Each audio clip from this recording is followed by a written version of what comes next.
ராமானுஜதயாபாத்திரம் ஞானவைராக்யபூஷணம் ஸ்ரீமத்வேங்கடநாதார்யம் வந்தே வேதாந்ததேசிகம் யோ நித்யமச்யுதபதாம்புஜயுக்மருக்மம் व्यामोहतस्तदितराणि तृणाय मेने अस्मद्गुरोर्भगवतोऽस्य दयैसिन्धोः रामानुजस्य चरणौ शरणं प्रपद्ये பொன்புறையும் வேல் குலசேகரனே மாசி புனர்பூசத்து எழில் வஞ்சிக் களத்துத் தோன்றி அன்புடனே நம்பெருமாள் செம்பொற்கோயில் அனைத்துலகின் பெருவாழ்வும் அடியார் தங்கள் இன்பமிகு பெருங்குழுவும் காண மண்மேல் இருளிரிய என்றெடுத்த இசையில் சொன்ன நன்பொருள் சேர் திருமொழி 105 பாட்டும் நன்றாக எனக்கருள் செய் நல்கினியே.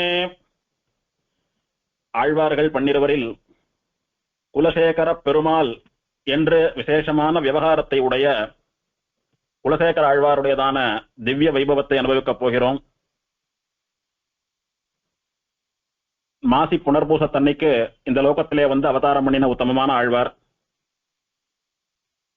புனர்வசூன்னு சொல்லக்கூடியது எம்பெருமான் ஸ்ரீராமனுடைய அவதார நட்சத்திரம். புனர்வசு நட்சத்திரத்திற்கு தேவதையாக இருக்கக்கூடியவனும் ஸ்ரீராமனே.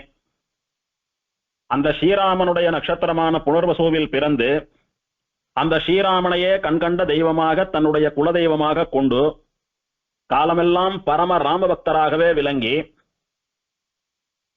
அந்த ராமனுடைய அம்சமோ இவர் அப்படின்னு சொல்லி ஆச்சரியமாக கொண்டாடப்பட்டவர் இந்த ஆழ்வார். ஸ்ரீ வைஷ்ணவ சம்பிரதாயத்திலே பெருமாள் அப்படின்னா ராமனைத்தான் குறிக்கும். ஸ்ரீராமனுக்குத்தான் பெருமாள் அப்படின்னு திருநாமம்.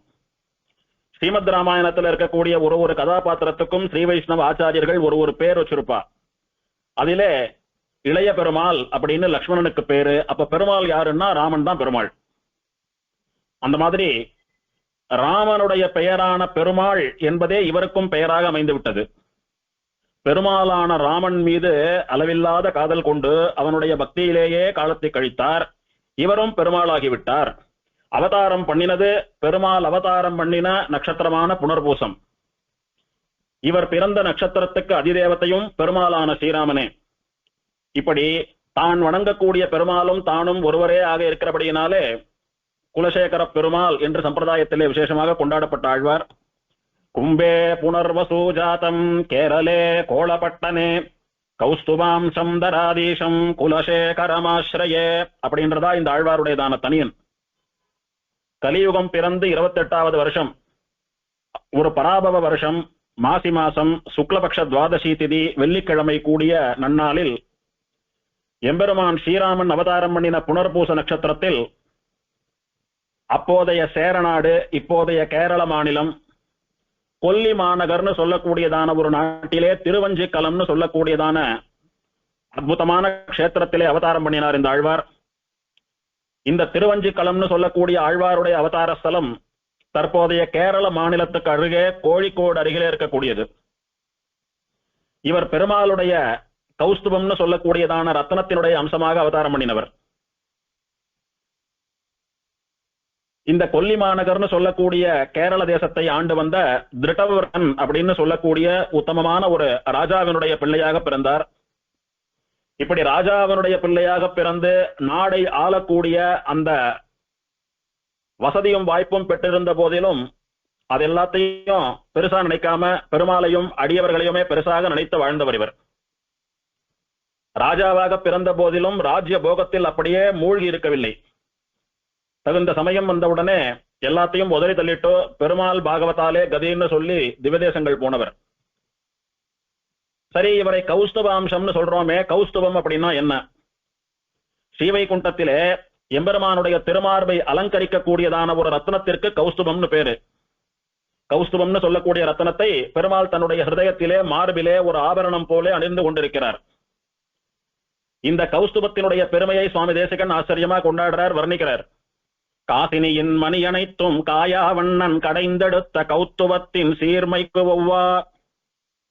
திருப்பார்கடல் கடைந்த போது ரொம்ப உத்தமமான வஸ்துக்கள்லாம் ஒண்ணு பின்னாடி ஒன்னா வந்தது. அதிலே கௌஸ்துப ரத்னம்னு சொல்லக்கூடிய ரத்னமும் ஒன்று. இந்த கௌஸ்துப ரத்னம் ஜீவாத்மாக்களுக்கு அபிமானி தேவதையாக இருக்கக்கூடியது. உத்தமமான அந்த கௌஸ்துப ரத்னம் இருக்கிறதே, அதுக்கு சமானமான ரத்னம் எந்த லோகத்திலும் கிடையாதுன்னு சுவாமி தேசிகன் வர்ணிக்கிறார். அந்த திருப்பார்கடல் கடைந்த போது ரொம்ப உத்தமமான வஸ்துக்களை எல்லாம் பெருமாள் தனக்குன்னு வச்சுட்டார். அதே மாதிரி இந்த கௌஸ்துப ரத்னத்தையும் தன்னுடைய மார்பிலே அலங்காரமாக தரித்துக் கொண்டார் பெருமாள், தனக்குன்னு வச்சுட்டார். இதுல இருந்து இந்த கௌஸ்துப ரத்னத்துடைய பெருமையை தெரிந்து கொள்ள வேணும். இதை வேறொரு இடத்துல சுவாமி தேசிகன் சாதிக்கிற போது, திருவுடன் வந்த செழுமணி போல் திருமாலிதயம் மறுவிடம் என்ன மலரடி சூடும் வகை பெருணாம் அப்படின்னு சொல்றார்.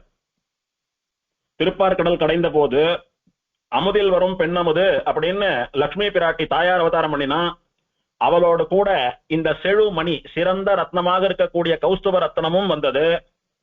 இந்த ரெண்டு சிரேஷ்டமான வஸ்துக்களையும் பெருமாள் தனக்குன்னு வச்சுட்டார். இன்னும் நிறைய வச்சுட்டார். ஆனா இங்க இப்போ இது ரெண்டும் முக்கியம். அந்த கௌஸ்துப ரத்னம் பெருமாளுடைய திரு மார்பை ஹிருதயத்தை அலங்கரித்தது. எப்படி பிராட்டி பெருமாளுடைய மார்பை அலங்கரிக்கிறாளோ அவளுக்கு சமானமான ஸ்தானத்திலே அதுவும் பெருமாளுடைய மார்பை அலங்கரிக்கிறதுன்னா அந்த ரத்னத்தினுடையதான பெருமை தெரிய வேணும். அதனுடைய அம்சமாக அவதரித்தவர். அதனாலோ என்னவோ இவரும் பெருமாளாலே தன்னுடைய மார்பிலே தரிக்கப்பட்டவர். நாம எல்லாரும் நம்ம மனசுல பெருமாளை வச்சுட்டு இருக்கோம். ஆனா இந்த ஆழ்வார் போல இருக்கிற மகா பக்திமான்களை எல்லாம் பெருமாள் அவருடைய நெஞ்சிலே சுமக்கிறார். ஆச்சரியமா எம்பெருமானுடைய உள்ளத்திலே இடம்பெற்ற ஆழ்வார் இந்த ஆழ்வார். இவர் ராஜாவினுடைய பிள்ளையாக பிறந்தபடியினாலே தகுந்த வயசிலே நாடை ஆளக்கூடியதான பொறுப்பு. அப்போது ரொம்ப ஆச்சரியமா தன்னுடைய தகப்பனாருக்கு பிறகு சேர நாட்டை, கொல்லி மாநகரை ரொம்ப நன்னா ராஜ்யம் பண்ணிட்டு வந்தார். இவருடைய சிறப்பான ராஜ்யத்தை பார்த்து நிறைய பேர் பொறாமப்பட்டார். அப்போது இவர்களுக்கு போட்டியாக இருந்த மற்ற ராஜாக்கள் எல்லாம் கூட இவரை பார்த்து பொறாமப்பட்டார். இவர் சேர மன்னர், சேர நாட்டுக்கு தலைவராக சேர மன்னராக இருக்கக்கூடியவர். அப்போது சேர சோழ பாண்டியர்களுக்குள்ளே கடும் போட்டி நிலவிய காலம். சேர மன்னரான இவர் ரொம்ப ஆச்சரியமா ராஜ்யம் பண்றதை பார்த்துட்டு சோழ மன்னனும் பாண்டிய மன்னனும் பொறாமை கொண்டு எப்படியாவது இவரோடு சண்டை போட்டு இவரை தோற்கடித்து இவரை ஒண்ணுமில்லாமாக்கிடணும், இவருடைய தேசத்தை தங்களோடு சேர்த்துக் கொள்ள வேண்டும் என்று இவர் மீது தாக்கி படையெடுத்து வந்தார்கள். அப்போ ரொம்ப ஆச்சரியமா மகாவீரரான இவர் சோழர்களையும் பாண்டியர்களையும் தோற்கடித்து அவர்களுடைய ராஜ்யத்தையும் கூட தன் குடைக்கு கீழே கொண்டு வந்தவர். எம்பெருமான் சக்கரவர்த்தி திருமகனை ஜெய ஜெய மகாவீர அசகாய சூர அனபாய சாகச அப்படின்னு எல்லாம் சுவாமி தேசிகன் வர்ணிக்கிறாரு. யாரும் துணைக்கு இல்லாமலே தனி ஒருவனாகவே நின்று பல்லாயிரக்கணக்கானவர்களை ஒரு க்ஷணத்திலே அசாதாரணமாக சம்ஹாரம் பண்ணக்கூடியவன் ராமன். மகாவீரன், வீரராகவன், விஜயராகவன் அவன். அப்படி மகாவீரனா யாருடைய சகாயமும் இல்லாமல் தனி ஒருவனாகவே ஆயிரக்கணக்கானவர்களை சம்ஹாரம் பண்ணி வெற்றி கொடியை நாட்டக்கூடிய அந்த எம்பெருமானுடைய பக்தரான இவரும் சண்டையிலே இவரை எதிர்த்து வந்தவர்களை ரொம்ப சர்வசாதாரணமாக ஓடவிடக்கூடியவர். அப்பேற்பட்ட மகாவீரர், மகாவீரனா வீரராகவனா இருக்கக்கூடிய அந்த எம்பெருமானுடைய பக்தரான இவரும் மகாவீரரே. அந்த எம்பெருமானுடைய அனுகிரகத்தினாலே சோழ தேசத்தையும் பாண்டிய தேசத்தையும் வென்று அது எல்லாத்தையும் ஒன்னாக்கிட்ட இருந்த ஆழ்வார். இதை இவருடைய பாசுரங்களிலேயே நாம பார்க்கலாம். இப்படி சேர தேசத்தினுடைய குடைக்கு கீழே சோழ பாண்டிய தேசங்களையும் சேர்த்து ஏக சத்ராதிபதியா ஒரு பெரிய மண்டலத்தை இவர் ஒருத்தரை ஆண்டு வந்தார். இப்பேற்பட்ட இவருடைய வீரத்தை கண்டு கொண்டாடிய ஒரு பாண்டிய மன்னன் தன்னுடைய பெண்ணை இவருக்கு கல்யாணம் பண்ணி கொடுத்தான்.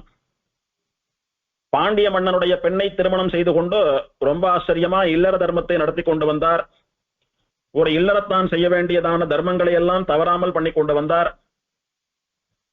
இப்படி பல ராஜாக்களை தோற்கடித்து பல தேசங்களை தன்னுடைய ராஜ்யத்துக்கு கீழே சேர்த்து கொண்டபடியினாலே வீரம், போர், ராஜ்யம் நான் எனது அப்படின்னு சொல்லக்கூடிய அந்த ஒரு மிடுக்கோடைய கூட காலம் கழித்து வந்தார்.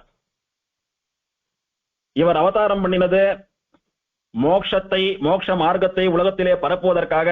ஆனால் இவர் இப்படி ராஜ்ய சுகங்களிலே ஈடுபட்டிருக்கிறாரே அப்படின்னு நினைத்து இதுதான் தகுந்த சமயம் அப்படின்னு பெருமாள் இவர் மனசுல தன் மேல காதலை வரவழைத்தான். எம்பெருமான் இவருடைய மனசுக்குள்ளே புகுந்தான். சண்டை போடுறது, ராஜ்யத்தை பெருசாக்குறது, நன்னா ராஜ்யம் பண்றது அப்படின்னு சொல்லக்கூடிய இந்த மாயையை எல்லாம் விலக்கி தன் மீதும் தன் அடியவர்களான பாகவதால் மீதும் இவருக்கு பெரும் காதல் ஏற்படும்படியா பெருமாள் அனுகிரகம் பண்ணினான். இதனால குலசேகர ஆழ்வாருடைய மனசிலே ஒரு மாற்றம் வந்தது. இதுவரைக்கும் தான் பெருமாளையும் அடியவர்களையும் பெரிதாக நினைக்காமல் அதைவிட பெருசா ராஜ்யத்தை நினைச்சிருந்ததை நினைச்சு வருந்தினார் ஆழ்வார். இத்தனை நாளும் வீணாக பொழுதுபோக்கி விட்டேனே அப்படின்னு சொல்லி வருந்தினார். வைராக்கியம் பிறந்துடுத்த ஆழ்வாருக்கு. வைராக்கியம் பிறந்ததோடு மட்டும் நிக்காமல் இத்தனை நாள் வீணா போச்சே அப்படின்னு வருந்தி இன்னும் காலத்தை வீணாக்காமல் உடனே மாறினார். எப்படி மாறினார் அப்படின்னா, பரம்பொருளா நாம அடைய வேண்டிய இலக்காக இருக்கக்கூடிய ஸ்ரீமன் நாராயணனுடைய திருவடிகளிலும் அவன் அடியார் திருவடிகளிலும் இவருக்கு காதல் பெருகி இவர் பரம பாகவதோத்தமராக மாறுகிறார். பகவான் மீதும் பாகவதர்கள் மீதும் தனக்கு இருந்த பக்தியை, காதலை, பேரன்பை இவர் பாசுரங்களாக பாடி வைத்தார். ஒரு திவ்ய தேசத்துக்கு போய் பெருமாளை சேவித்து அதன் பிறகு பாசுரங்கள் பாடக்கூடிய பாணி அல்ல இவருடையது. திவ்ய தேசத்தை கண்ணால பார்க்கறதுக்கு முன்னாலேயே இப்படிப்பட்டதான அந்த திவ்ய தேசத்திற்கு நான் எப்போது போவேனோ அப்படின்னு திவ்ய தேசத்துக்கு போறதுக்கு முன்னால கண்ணால பார்க்கறதுக்கு முன்னாலேயே பாசுரங்கள் பாடின ஆழ்வார். இப்படி பெரும் பக்தியோடு கூட இருந்த இந்த ஆழ்வார் இத்தனை நாள் அனுபவித்த லௌகீக செல்வங்கள், ராஜ்ய போகம், ராஜ்ய சுகம் இதெல்லாம் ஒரு பெருசாவே நினைக்கல. அவர் எப்படி சொல்லலாம் அப்படின்னா, அவருடைய பாசுரங்கள் அவரே சொல்லியிருக்கார். மெய்யில் வாழ்க்கையை மெய்யெனக் கொள்ளும் இவ்வையன் தன்னோடும் கூடுவது இல்லையான். இந்த வாழ்க்கை இருக்கிறது, இது நிஜமான வாழ்க்கை இல்ல. ஏன்னா அழியக்கூடிய உடம்ப நாம நிலையானதுன்னு நினைச்சுட்டு ஓடிட்டு இருக்கோமே, அது பின்னாலே இது உண்மையான வாழ்க்கை இல்லை. நிஜமான ஆத்மாவின் பின்னாலே போவது, அந்த ஆத்மாவை ரட்சிக்கக்கூடிய பரமாத்மா பின்னாலே ஓடுவதுதான் உண்மையான வாழ்க்கை. பரமாத்மாவை பத்தி ஒரு யோசனை இல்ல, தன் ஆத்மாவை பத்தினதான அறிவும் இல்ல, எப்படி மோட்சம் போறதுன்ற யோசனையும் இல்ல. இப்படி முக்கியமான ஒண்ணுத்தை விட்டுட்டு எதுக்காக வந்தோமோ, பக்தியோ பிரபத்தியோ பண்ணி சரணாகதி பண்ணணும்னா ஒரு உடம்பு வேணும். அதனாலதான் பெருமாள் உடம்பு கொடுத்திருக்கார். அந்த சரீரத்தை கொண்டு பக்தியோ சரணாகதியோ பண்ணலாம் அப்படின்னு எல்லாம் யோசனை கூட பண்ணி பார்க்காமல் கேவலம் இந்த சரீர சுகங்கள்லயும் போகங்கள்லயும் ஈடுபட்டு வாழ்ந்துட்டு இருக்கோமே, இதுவா நிஜமான வாழ்க்கை அல்ல. இது பொய்யான வாழ்க்கை, இது மெய் இல் வாழ்க்கை, இது பொய்யான வாழ்க்கை. இந்த பொய்யான வாழ்க்கையே நிஜமான வாழ்க்கைன்னு நினைச்சுட்டு இருக்கிற மனுஷாலோடு கூட நான் சேர்றதை விட்டுட்டேன் அப்படின்றார் ஆழ்வார். மெய்யில் வாழ்க்கையை மெய்யெனக் கொள்ளும் இவ்வையம் தன்னோடும் கூடுவது இல்லையான். பின்ன வேற என்ன பண்ணுவீர் ஆழ்வாரே, வேறு யாரோடு கூடுவீர் அப்படின்னு கேட்டா, ஐயனே அரங்கா என்று அழைக்கின்றேன், மையல் கொண்டு ஒழிந்தேன் எந்தன் மாலுக்கே. ஸ்ரீரங்கநாதா, திருவேங்கடமுடையானே அப்படின்னு எம்பெருமானை நோக்கி நான் காதலோடு கூட கூப்பிடுவேன். நான் பெருமாளிடத்திலே தீராத காதல் உடையவனாகிவிட்டேன். இனி எம்பெருமான் தான் எனக்கு கதி என்ற நிலைமைக்கு வந்துட்டார் இவர். உண்டியே உடையே புகந்தோடும் இம்மண்டலத்தோடும் கூடுவதில்லையான். வயத்துக்கு சாப்பிடுறதுக்கும் போட்டுக்கிற துணிமணிக்கும் அதுக்காகவே வாழ்க்கை முழுக்க ஓடி ஓடி ஓயக்கூடிய இந்த சாமானிய ஜனங்களோட கூட எனக்கு வாழ்க்கை வேண்டாம். அதுக்கு மேல வசந்த வாழ்க்கை ஒண்ணு இருக்கிறதுன்னு ஆழ்வார். சுவாமி, நீங்க ராஜாவாச்சே, எத்தனை ராஜ்ய போகத்திலே திளைத்தவர் நீங்க. அப்படியே வெண்குடை கீழ் அமர்ந்து எல்லா லோகங்களையும் ராஜ்யம் பண்ணவராச்சே நீங்க. அத்தனை ராஜ போகங்களை அனுபவித்த உங்களுக்கு இப்படி வைராக்கியம் வரலாமா? நீங்க சொகுசா இருந்தா தானே சௌகரியமா இருப்பீங்கன்னு சிலர் சொல்றா. அதுக்கு ஆழ்வார் சொல்றார், ஆனாத செல்வத்து அரம்பையர்கள் தற்சூழ வானாலும் செல்வமும் மன்னரசும் யான் வேண்டேன். ஏற்கனவே இந்த பூமியை இவர் குலசேகர பெருமாளா சோழ தேசத்தையும் பாண்டிய தேசத்தையும் சேர்த்து இவருடைய குடைக்கு கீழே ஒரு பெரிய ராஜ்யம் பண்ணிட்டார். இவருக்கு பூமியை ஆளக்கூடிய ராஜ்யம் எல்லாம் ஒரு பெரிய விஷயம் அல்ல, அதெல்லாம் தெளிச்சு போயிடுத்து இவருக்கு. சரி, பூமியை தானே ராஜ்யம் பண்ணீங்க, இன்னும் சொர்க்கத்துக்கு போங்க, இந்திரனோட கூட சண்டை போடுங்க, அவன் மேல படையிடுங்க, சொர்க்கலோகத்தை கைப்பற்றுங்க, அங்க இந்திரனுக்கு பதிலா நீங்க உட்கார்ந்து ராஜ்யம் பண்ணுங்க, அங்க ரம்பா ஊர்வசி மேனகா முதலான பெண்கள்லாம் உங்களுக்கு பணிவிடை பண்ணுவா, நிறைய செல்வங்கள் எல்லாம் இருக்கிறது அப்படின்னு சொன்னா அதுக்கும் பதில் சொல்றார். ஆனாத செல்வத்து அரம்பையர்கள் தற்சூழ வானாலும் செல்வமும் மன்னரசும் யான் வேண்டேன். நாம் பண்ணின பூலோக ராஜ்யமும் எனக்கு வேண்டாம். ரம்பா ஊர்வசி மேனகா முதலானவர்களாலே பணிவிடை செய்யப்படுகிற அந்த ஸ்வர்கலோகத்தை ஆளக்கூடிய இந்திர பதவியும் கூட எனக்கு வேண்டாம். எந்த லோகத்தை ஆளக்கூடிய செல்வமும் வேண்டாம். நம்மை ஆள்வதற்கு ஈஸ்வரன் ஒருத்தர் இருக்கான், அவனால் ஆளப்பட்டாலே போரும், அவனுக்கு நான் அடிமை செய்ய வேண்டும் அப்படின்ற ஒரு வைராக்கியத்துக்கு வந்துட்டார் இவர். வானாலும் மாமதி போல் வெண்குடை கீழ் மன்னவர் தம் கோணாகி வீற்றிருந்து கொண்டாடும் செல்வரியேன். வானத்துல பார்த்தா சந்திரன் அப்படியே வட்டமா வெள்ளையா பெருசா தெரியறான். அந்த மாதிரி ஒரு கொடை, வெண்கொற்ற கொடைன்னு பேர் அந்த கொடைக்கு. அந்த கொடைக்கு கீழே தான் உட்கார்ந்துட்டு பெருமன்னர்கள், பெருநில மன்னர்கள்லாம் ராஜ்யம் பண்றது வழக்கம். சின்ன சின்ன ஊருக்கு ராஜா எல்லாம் அந்த கொடை கீழே உட்காந்துக்க மாட்டா. ஒரு பெரிய பாண்டிய மன்னனோ, ஒரு சேர மன்னனோ, ஒரு சோழ மன்னனோ, அந்த மாதிரி பெரிய பூமியை ஆளக்கூடியவர்கள் அந்த வெண்கொற்ற குடைன்னு சொல்லக்கூடிய குடைக்கு கீழே உட்கார்ந்து ராஜ்யம் பண்ணுவா. ஆனால் இவரோ 3 பெரும் தேசங்களை ஒரே நாடாக ஆக்கி ஆண்டவர். இவருக்கே அந்த வெண்கொற்ற குடை தகும். அப்பேற்பட்ட வெண்கொற்ற குடைக்கு கீழே அமர்ந்து கொண்டு எல்லா ராஜ்யங்களையும் ஆண்டிருந்தாலும் அந்த போகத்தை, அந்த செல்வத்தை, அந்த ஐஸ்வர்யத்தை நான் பெருசா நினைக்க மாட்டேன் அப்படின்னு சொல்லக்கூடிய அளவுக்கு வைராக்கியம் வந்துடுத்து. இத சொல்லக்கூடிய ஒரே தகுதி படைத்தவர் இவர்தான். ஏன்னா நம்ம எல்லாம் சொல்லலாம், சுவாமி எனக்கு வைராக்கியம் முத்தி போயிடுத்து, நான் ராஜாவாக விரும்பல, இந்திர பதவியே கொடுத்தாலும் வேண்டாம் அப்படின்னு நாம சொல்லலாம். சொன்னா சிரிச்சுடுவா. ஏன்னா நாம என்னைக்கு லோகத்தை ஆண்டதில்ல, இந்திர பதவி ஆண்டதில்லை, ஒண்ணும் பண்ணதில்லை, எதுவுமே பண்ணாத நீ எனக்கு வேண்டாம் வேண்டாம்னா யார் ஒன்னு கொடுக்குறேன்னு இருக்கா இப்போ அப்படின்னு சொல்லுவா. ஆனா இவர் பல தேசங்களை தன் குடைக்கு கீழே கொண்டு வந்து ஆண்ட மகாராஜா, பேரரசர், மகா சக்கரவர்த்தி இவர். அப்படி ராஜபோகத்திலே மூழ்கி இருந்தவர் அதெல்லாம் ஒரு விஷயமே இல்லைன்னு திறந்துட்டு இனி வேண்டேன் அப்படின்னு சொன்னா அது ஒரு பெருமை. சரி சுவாமி, இப்படி பெரிய ராஜாவா இருந்து இதையெல்லாம் அனுபவிக்கிறத நீங்க பெருசா நினைக்கல, வேற எதை பெருசா நினைக்கிறீங்க அப்படின்னா, வித்துவ கோட்டம்மானே உன் அந்தமில் சீர்க்கு அல்லால் அகம் குடைய மாட்டேனே. எம்பெருமானே, உன்னுடைய பெருமை, உன்னுடைய கல்யாண குணங்கள், உன்னுடைய சரித்திரம், இதையெல்லாம் கேட்டா என் மனசு அப்படியே குழஞ்சு போறதுடா சுவாமி. உன்னுடைய பெருமை, உன் மீது இருக்கக்கூடிய பக்தியை தவிர நான் வேற எதையும் ஒரு பெரிய செல்வமாக நினைக்கவே மாட்டேன். எதுக்குமே நான் மனசு குழஞ்சு போக மாட்டேன். எத்தனை பணம் கொடுத்தாலும் இத்தனை பணமா அப்படின்னு அது பின்னால போக மாட்டேன். எத்தனை ராஜ்யம் கொடுத்தாலும் இவ்வளவு பெரிய சக்கரவர்த்தியா இருக்கக்கூடிய பொறுப்பு எனக்கு வந்திருக்கா அப்படின்னு அது பின்னால ஓட மாட்டேன்.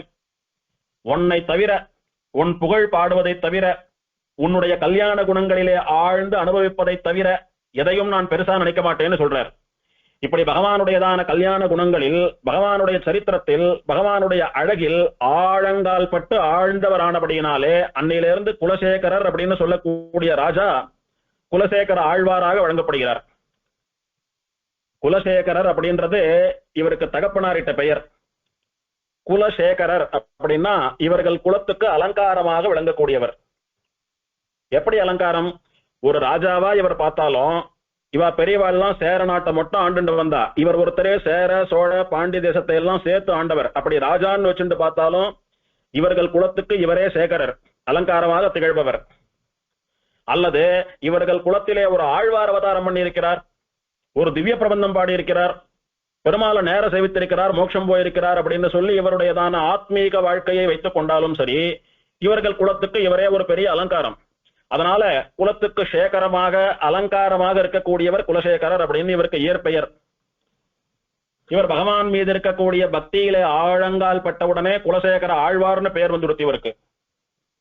இந்த குலசேகர ஆழ்வாருக்கு பெருமாளுடைய அவதாரங்கள்லயே ஸ்ரீராம அவதாரத்துல ரொம்ப ஆசை அதிகம். ராம பக்தியே வடிவெடுத்தவர்னு சொல்லலாம் இவரை. நம்மாழ்வாரை கிருஷ்ண கிருஷ்ணா தத்துவம்னு சொல்றது போல ராம பக்தியே வடிவெடுத்தவர் அப்படின்னா குலசேகர ஆழ்வாரை சொல்லலாம். ஸ்ரீராம அவதாரத்துல அத்தனை விசேஷமான ஈடுபாடு இவருக்கு. அதனால இவர் ராமருடைய விக்கிரகத்தை, ராமர், சீதா, லட்சுமணன், ஹனுமான் இவாளுடைய விக்கிரகத்தை பண்ணிட்டு நித்தியப்படி ஸ்ரீராமனை தன்னுடைய கையாலே திருவாராதனம் பண்ணிட்டு வந்தார். அதோடு மட்டுமல்லாமல் தான் எம்பெருமானுக்கு முன்னாலே அமர்ந்து கொண்டு ஸ்ரீராமாயண பாராயணம் பண்றது, நிறைய பிராமணால கூட்டு ஸ்ரீமத் ராமாயண பாராயணம் பண்ணி வைக்கிறது, சக்கரவர்த்தி திருமகனான ஸ்ரீராமனுக்கு விசேஷமாக ஸ்ரீராம நவமி உற்சவம் முதலான உற்சவங்களை எல்லாம் கண்டருள பண்றது, நிறைய வைபவங்களை நடத்துறது, ராமன் பேரை சொல்லி நிறைய ததியாராதனம் பண்றது, ஸ்ரீமத் ராமாயண உபன்யாசங்கள் காலக்ஷேபங்கள் எல்லாம் பண்றதுன்னு முழுக்க முழுக்க ராமபக்தராவே வாழ்ந்துட்டு வந்தார் இவர். ஸ்ரீமத் ராமாயண பாராயணம் இவர் பண்றச்ச ஒரு ஸ்லோகத்தையும் இவர் வாசிக்கிறச்ச அர்த்தம் இவர் மனசுல ஓடின்னு இருக்கும். அப்படி அர்த்தானுசந்தானம் பண்ணுவார். பண்றச்ச ஸ்ரீராமாயண காலத்துக்கே போயிடுவார். ராமனோடு கூட இவர் இருப்பது போலவே உணர்வர். அப்படி மெய்மறந்து போவார். சமயத்துல சில பேர் ராமாயண பாராயணம் பண்றது காதுல விழுந்தாலும் கூட அந்த நிலைக்கு வந்துடுவார் இவர். இப்படி ராமாயணத்தை சொல்லுகிற போதும் கேட்கிற போதும் ராமனுடைய காலத்துக்கே போன மகா பக்த சிகாமணி அப்படி மெய்மறந்து போயிடுவார். எவ்வளவு தூரம் மெய்மறந்து போவார் அப்படின்னா, ராமனுக்கு ஏதாவது ஒரு கஷ்டம்னு ராமாயணத்துல வந்துடுத்துன்னா உடனே தான் போய் ராமனுக்கு உதவ வேண்டும் என்கிற அளவுக்கு மெய்மறந்து போவார். ஏன் சுவாமி, ராமாவதார காலம் எப்போ? திரேதா யுகத்திலே பண்ணின அவதாரம். அதுக்கப்புறம் துவாபர யுகம்னு ஒண்ணு வந்தது. அப்ப பெருமாள் கிருஷ்ணாவதாரம் பண்ணினார். அந்த அவதாரமும் முடிஞ்சு போயிடுத்து. இப்ப அடுத்தான கலியுகத்தில் இருக்கிறோம். பெருமாள் இப்போ அர்ச்சாவதாரமா பல க்ஷேத்திரங்கள் எழுந்தருளி இருக்கான். இப்படி நடுவுல ஒரு பெரிய யுகமே உண்டு. அதையெல்லாம் மறந்துட்டு ராமனுக்கு ஏதான ஒரு கஷ்டம்னா உடனே நான் போய் அவனுக்கு சகாயம் பண்றேன்னு சொல்றாரு. இவரல்லவா ஆழ்வார். ஆழ்ந்து ராமாவதார காலத்துக்கே போகக்கூடிய ஆழ்வார் இவர். இதுக்கு ஒரு சில உதாரணங்கள். ஒரு சமயத்தில் சீதா பிராட்டிய ராவணன் கவர்ந்துட்டு போயிட்டான் அப்படின்ற சரித்திரத்தை உபன்யாசம் பண்ணிட்டு இருந்த சுவாமி சொல்றார். அப்போ குலசேகர ஆழ்வாருக்கு மனசு ரொம்ப கலங்கி போயிடுத்து. என்னது, பெருமாளுக்கு தெரியாமல் என் பிராட்டியை கவர்ந்து போனானா? எப்படி அது மாதிரி பண்ணலாம்? நான் இருக்கிறச்ச எப்படி அவன் கவர்ந்துட்டு போனான்? இப்போதே போய் சண்டை போட்டு அவனை வீழ்த்தி சம்ஹாரம் பண்ணி நான் போய் பிராட்டியை மீட்டுண்டு வரேன்னு புறப்பட்டார். கையில் ஆயுதங்கள்லாம் எடுத்துட்டு படையெல்லாம் கூட்டு புறப்பட்டார். ராவணன் கவர்ந்து போன சீதா பிராட்டியை நான் போய் அவனை சம்ஹாரம் பண்ணிட்டு மீட்டுட்டு வரேன் அப்படின்னு ஒரு யுகம் கழித்து புறப்படுறாரு. அப்போ ஒரு விஷயம் சொன்னா அந்த காலத்துக்கு போயிடுவார் அவர். எந்த வழியா போனான் ராவணன்? அவன் இலங்கைக்கு போனான். அது சமுத்திரத்தை தாண்டி போகணும். அப்படியா, இதோ இப்பவே சமுத்திரத்தை தாண்டி போய் ராவணனை சம்ஹாரம் பண்ணிட்டு சீதா பிராட்டி அழிச்சுட்டு வரேன் அப்படின்னு சொல்லி நிறைய ஆயுதங்களை ஏந்தி கொண்டு பெரும் படையை திரட்டி கொண்டு சமுத்திர கரையில போய் சமுத்திரத்துல இறங்கலான்னு போயிட்டார். எல்லாம் இறங்குங்கோ. சமுத்திரத்தை தாண்டி அந்த பக்கம் போனா சீதா பிராட்டி சிறைப்பிடிக்க வைக்கப்பட்டிருக்கிற அசோகவனம் வரும். அங்க ராவணனை சம்ஹாரம் பண்ணிட்டு சீதா பிராட்டி மீட்டு வந்து நம்ம பெருமாளோட சேர்த்து வைக்கலாம். எல்லாம் இறங்குங்கன்னு உத்தரவு போட்டார். எல்லாம் இறங்குறா. யாருக்கான ஏதான ஆயிட போறதுன்னு உடனே பெருமாளும் பிராட்டியும் அங்க சேவை கொடுத்து, அதெல்லாம் ஒண்ணுமில்ல, பிராட்டி நானே ராவணனை சம்ஹாரம் பண்ணி கவர்ந்து வந்துட்டேன். இதோ பார், பிராட்டி என்னோட தான் இருக்கா, நாங்க 2 பேரும் சந்தோஷமா இருக்கோம், நீர் பயப்படாதீர், நீர் பாட்டுக்கு ராஜ்யம் பண்ணிடுறோம் அப்படின்னு பெருமாளும் பிராட்டியும் தரிசனம் கொடுத்து இவருக்கு அன்பா ஆறுதலா ஒரு வார்த்தை சொல்லிட்டு போனா. அதன் பிறகுதான் அதை விட்டார் இவர். அத்தனை தூரம் மகாபக்திமான் ராமனிடத்திலே. ஒரு சமயம் அசுரர்களை எல்லாம் ராமன் சம்ஹாரம் பண்ணுகிறான். ராமன் சண்டைக்கு புறப்பட்டு இருக்கான் இப்போ அப்படின்ற சமாச்சாரத்தை சொன்னார் உபன்யாசம் பண்ற சுவாமி. கூட யாரெல்லாம் போறா சுவாமின்னு இவர் கேட்டார். இல்ல, ராமன் ஒருத்தனே தனியா தான் போயிட்டு இருக்கான் அப்படின்னு சொல்லவே, உடனே தனியா போறானா? அவன் ராஜா வீட்டு பிள்ளையாச்சே, ரொம்ப சொகுசா வாழ்ந்தவனாச்சே, இப்பதானே முதல் முறையா சண்டைக்கு போறான் காட்டுல. திடீர்னு அவனுக்கு ஏதானும் ஆயிட போறது? யாரானும் வக்கர மனசு உள்ளவா அவனை ஏதானும் பண்ணிட போறா, எப்படியானும் தாக்கிட போறா, குரூரமான ஆயுதங்களை கொண்டு அவனுக்கு ஏதானும் ஆயிட போறது. உடனே நான் போய் அவனுக்கு சகாயம் பண்றேன்னு சொல்லி கூட இருக்கிறவளுக்கெல்லாம் உத்தரவு போட்டார். எம்பெருமான் ஸ்ரீராமன் சண்டை போட போறான், எல்லாரும் கூட வாங்கோ, பெருமாளை போய் காப்பாத்தணும், பெருமாளுக்கு சகாயமா நிக்கணும், வாங்கோன்னு உத்தரவு போட்டார். ஏற்கனவே சமுத்திரத்துல இறங்குற வரைக்கும் போய் பெருமாள் வந்து காப்பாத்தினார் அப்படின்றது இந்த உபன்யாசம் பண்ணிட்டு இருக்கிற சுவாமிக்கு தெரியும். உடனே அந்த சுவாமி என்ன பண்ணார், ஒரு நிமிஷம் இருங்கோ, நான் முழுசா சொல்லி முடிச்சுடுறேன் அப்படின்னார். இல்ல சுவாமி, அதெல்லாம் கேட்கறதுக்கு சமயம் இல்ல, இப்ப பெருமாளுக்கு அங்க கஷ்டம், பெருமாளுக்கு ஏதான ஆயிட போறதுன்னு நினைக்கிறேன், உடனே போய் நான் ஒன்னார். இல்லப்பா, ஒரு நிமிஷம் கேளு அப்படின்னுட்டு ராமன் தனி ஒருவனாகவே நின்று 14,000 ராட்சசாலும் சம்ஹாரம் பண்ணிட்டான் அப்படின்ற ஸ்லோகத்தை சொல்லி முடிச்சார். சொல்லி முடிச்சுட்டு 14,000 பேர் சாதாரணவா இல்ல, மோசமான அசுரர்களை வாழலாம், மோசமான ராட்சசா, ஒருத்தனும் பீமசேன நாட்டமா இருக்கக்கூடியவா, கடுமையான ஆயுத பயிற்சி உடையவர்கள், விஷம் தடவின ஆயுதத்தை எல்லாம் வச்சுட்டு இருந்தா கையில. அவ 14,000 பேரையும் இந்த சக்கரவர்த்தி திருமகன் ஒருத்தனே சம்ஹாரம் பண்ணிட்டான். அப்பேற்பட்ட மகாவீரன், அவனை நினைச்சு நீ கவலைப்பட வேண்டாம் அப்படின்னு சொன்ன உடனேதான் இவருக்கு கொஞ்சம் தெம்பு வந்தது. அப்படியா, சந்தோஷம், பெருமாளே பார்த்து போனா அப்புறம் எனக்கு என்ன இருக்கு, பரவாயில்ல, பெருமாள் தனியா இருப்பானே, ஏதான ஆயிட போறதோன்னு நினைச்சேன் அப்படின்னு பதறினாராம். அந்த பக்தி யாருக்கு வரும்? இவருக்குத்தான் வரும். இப்படி அந்த கரதூஷண வதமெல்லாம் முடிஞ்சு போயிடுத்து. 14,000 ராட்சசர்களை கரதூஷணாதிகளோட சேர்த்து பெருமாள் சம்ஹாரம் பண்ணிவிட்டார். அதுக்கப்புறமா இதெல்லாம் நடந்ததுன்னு சொல்லி இப்போ ராமனுக்கு பட்டாபிஷேகமாகி ராமன் ராஜ்யம் பண்ணிட்டு இருக்கான்னு சொல்ற வரைக்கும் ராமாயண கதையை சொல்லி முடிச்சார். அது கேட்ட உடனே தான் இவருக்கு அப்படியே மனசு ஆசுவாசப்பட்டது. அத்தனை தூரம் பெருமாளுக்கு ஏதான ஒண்ணும் அப்படின்னா பதறக்கூடியவர். ஆண்டாள சொல்ற போது 5 குடிக்கு ஒரு சந்ததி அப்படின்னு சொல்லுவா. அதுக்கு பெரியவாச்சான் பிள்ளை சாதிக்கிறார், எம்பெருமானுக்கு என்ன ஏற்பட்டு விடுமோ என்று 5 குடிக்கு ஒரு சந்ததி. அதாவது நமக்கு எதுவும் ஆயிடக்கூடாதுன்னு கவலைப்படுறவர் பெருமாள், ஆனால் பெருமாளுக்கு எதுவும் ஆயிடக்கூடாதுன்னு கவலைப்படுறவா மகான்கள். அதிலே தலை சிறந்தவர் இந்த குலசேகர பெருமாள். எம்பெருமானான ஸ்ரீராமனுக்கு என்ன நேர்விடுமோ என்று வயிறு பிடிப்பவர் இவர். ஒண்ணும் ஆயிடக்கூடாது அந்த எம்பெருமானுக்கு. அவன் மேல் இருக்கக்கூடிய பரிவினாலே எப்பயோ நடந்து முடிந்த அவதாரமாக இருந்தாலும் இப்போது நான் துணைக்கு போறேன்னு ஆயுதங்களை எடுத்துக்கொண்டு புறப்பட்ட மகாத்மா. அப்படி எம்பெருமானுக்கு எதுவும் ஆகிவிடக் கூடாது என்று அஞ்சக்கூடிய பயப்படக்கூடிய பக்தர் கூடிய ஆழ்வார் குடி. இப்படி ஸ்ரீமத் ராமாயணத்தை கேட்டு கேட்டு கேட்டு கேட்டு ஆழ்வாருடைய உடல் பொருள் ஆவி முழுக்க ஸ்ரீராமனுக்கே அர்ப்பணம் ஆயிடுத்து. ஆழ்வாருடைய திருமேனி முழுக்க எங்க பார்த்தாலும் ஸ்ரீமத் ராமாயணமே ஓடுறது. இதனால தன்னுடைய ராமானுபவத்தை எல்லாம் ஆழ்வார் பாசுரங்களாக வடித்து வைத்தார். எல்லா ஆழ்வார்களும் ராமனை பாடினா, ஆனா இவராட்டமா ராமனை பாடினவா ஒருத்தன் இல்லைன்னு சொல்லும்படியா ஒரே ஒரு பதிகத்தினாலே, அதாவது பெருமாள் திருமொழியில கடைசி பதிகம் அங்க நெடுமதில் சூழ் அயோத்தி என்னும்னு ஆரம்பிக்கக்கூடியதான பதிகத்திலே ஒரு 10 பாசுரத்துல ஸ்ரீமத் ராமாயணத்தை கிரமம் மாறாம சரித்திரமா சங்கரமா கொண்டாந்து வச்சுட்டார். அந்த 10 பாசுரத்தை மனப்பாடம் பண்ணிட்டா போறோம், ஸ்ரீமத் ராமாயணத்தை சொல்லிட்டு போயிடலாம் சுலபமா. அப்படி ஆச்சரியமா அருளி செயல் ராமாயணம் அப்படின்னு சொல்லும்படியாக இருக்கக்கூடியது இந்த ஆழ்வார் அருளி செய்த அங்க நெடுமதில் சூழ் பதிகம். எல்லா ஆழ்வார்களும் பாடியிருந்தாலும் சேர்ந்தாப்பல வரிசை கிரமமா டைம் ஸ்கேலோடு கூட இந்த மாதிரி ஸ்ரீமத் ராமாயணத்தை பாடின ஒரே ஆழ்வார் இவர்தான்.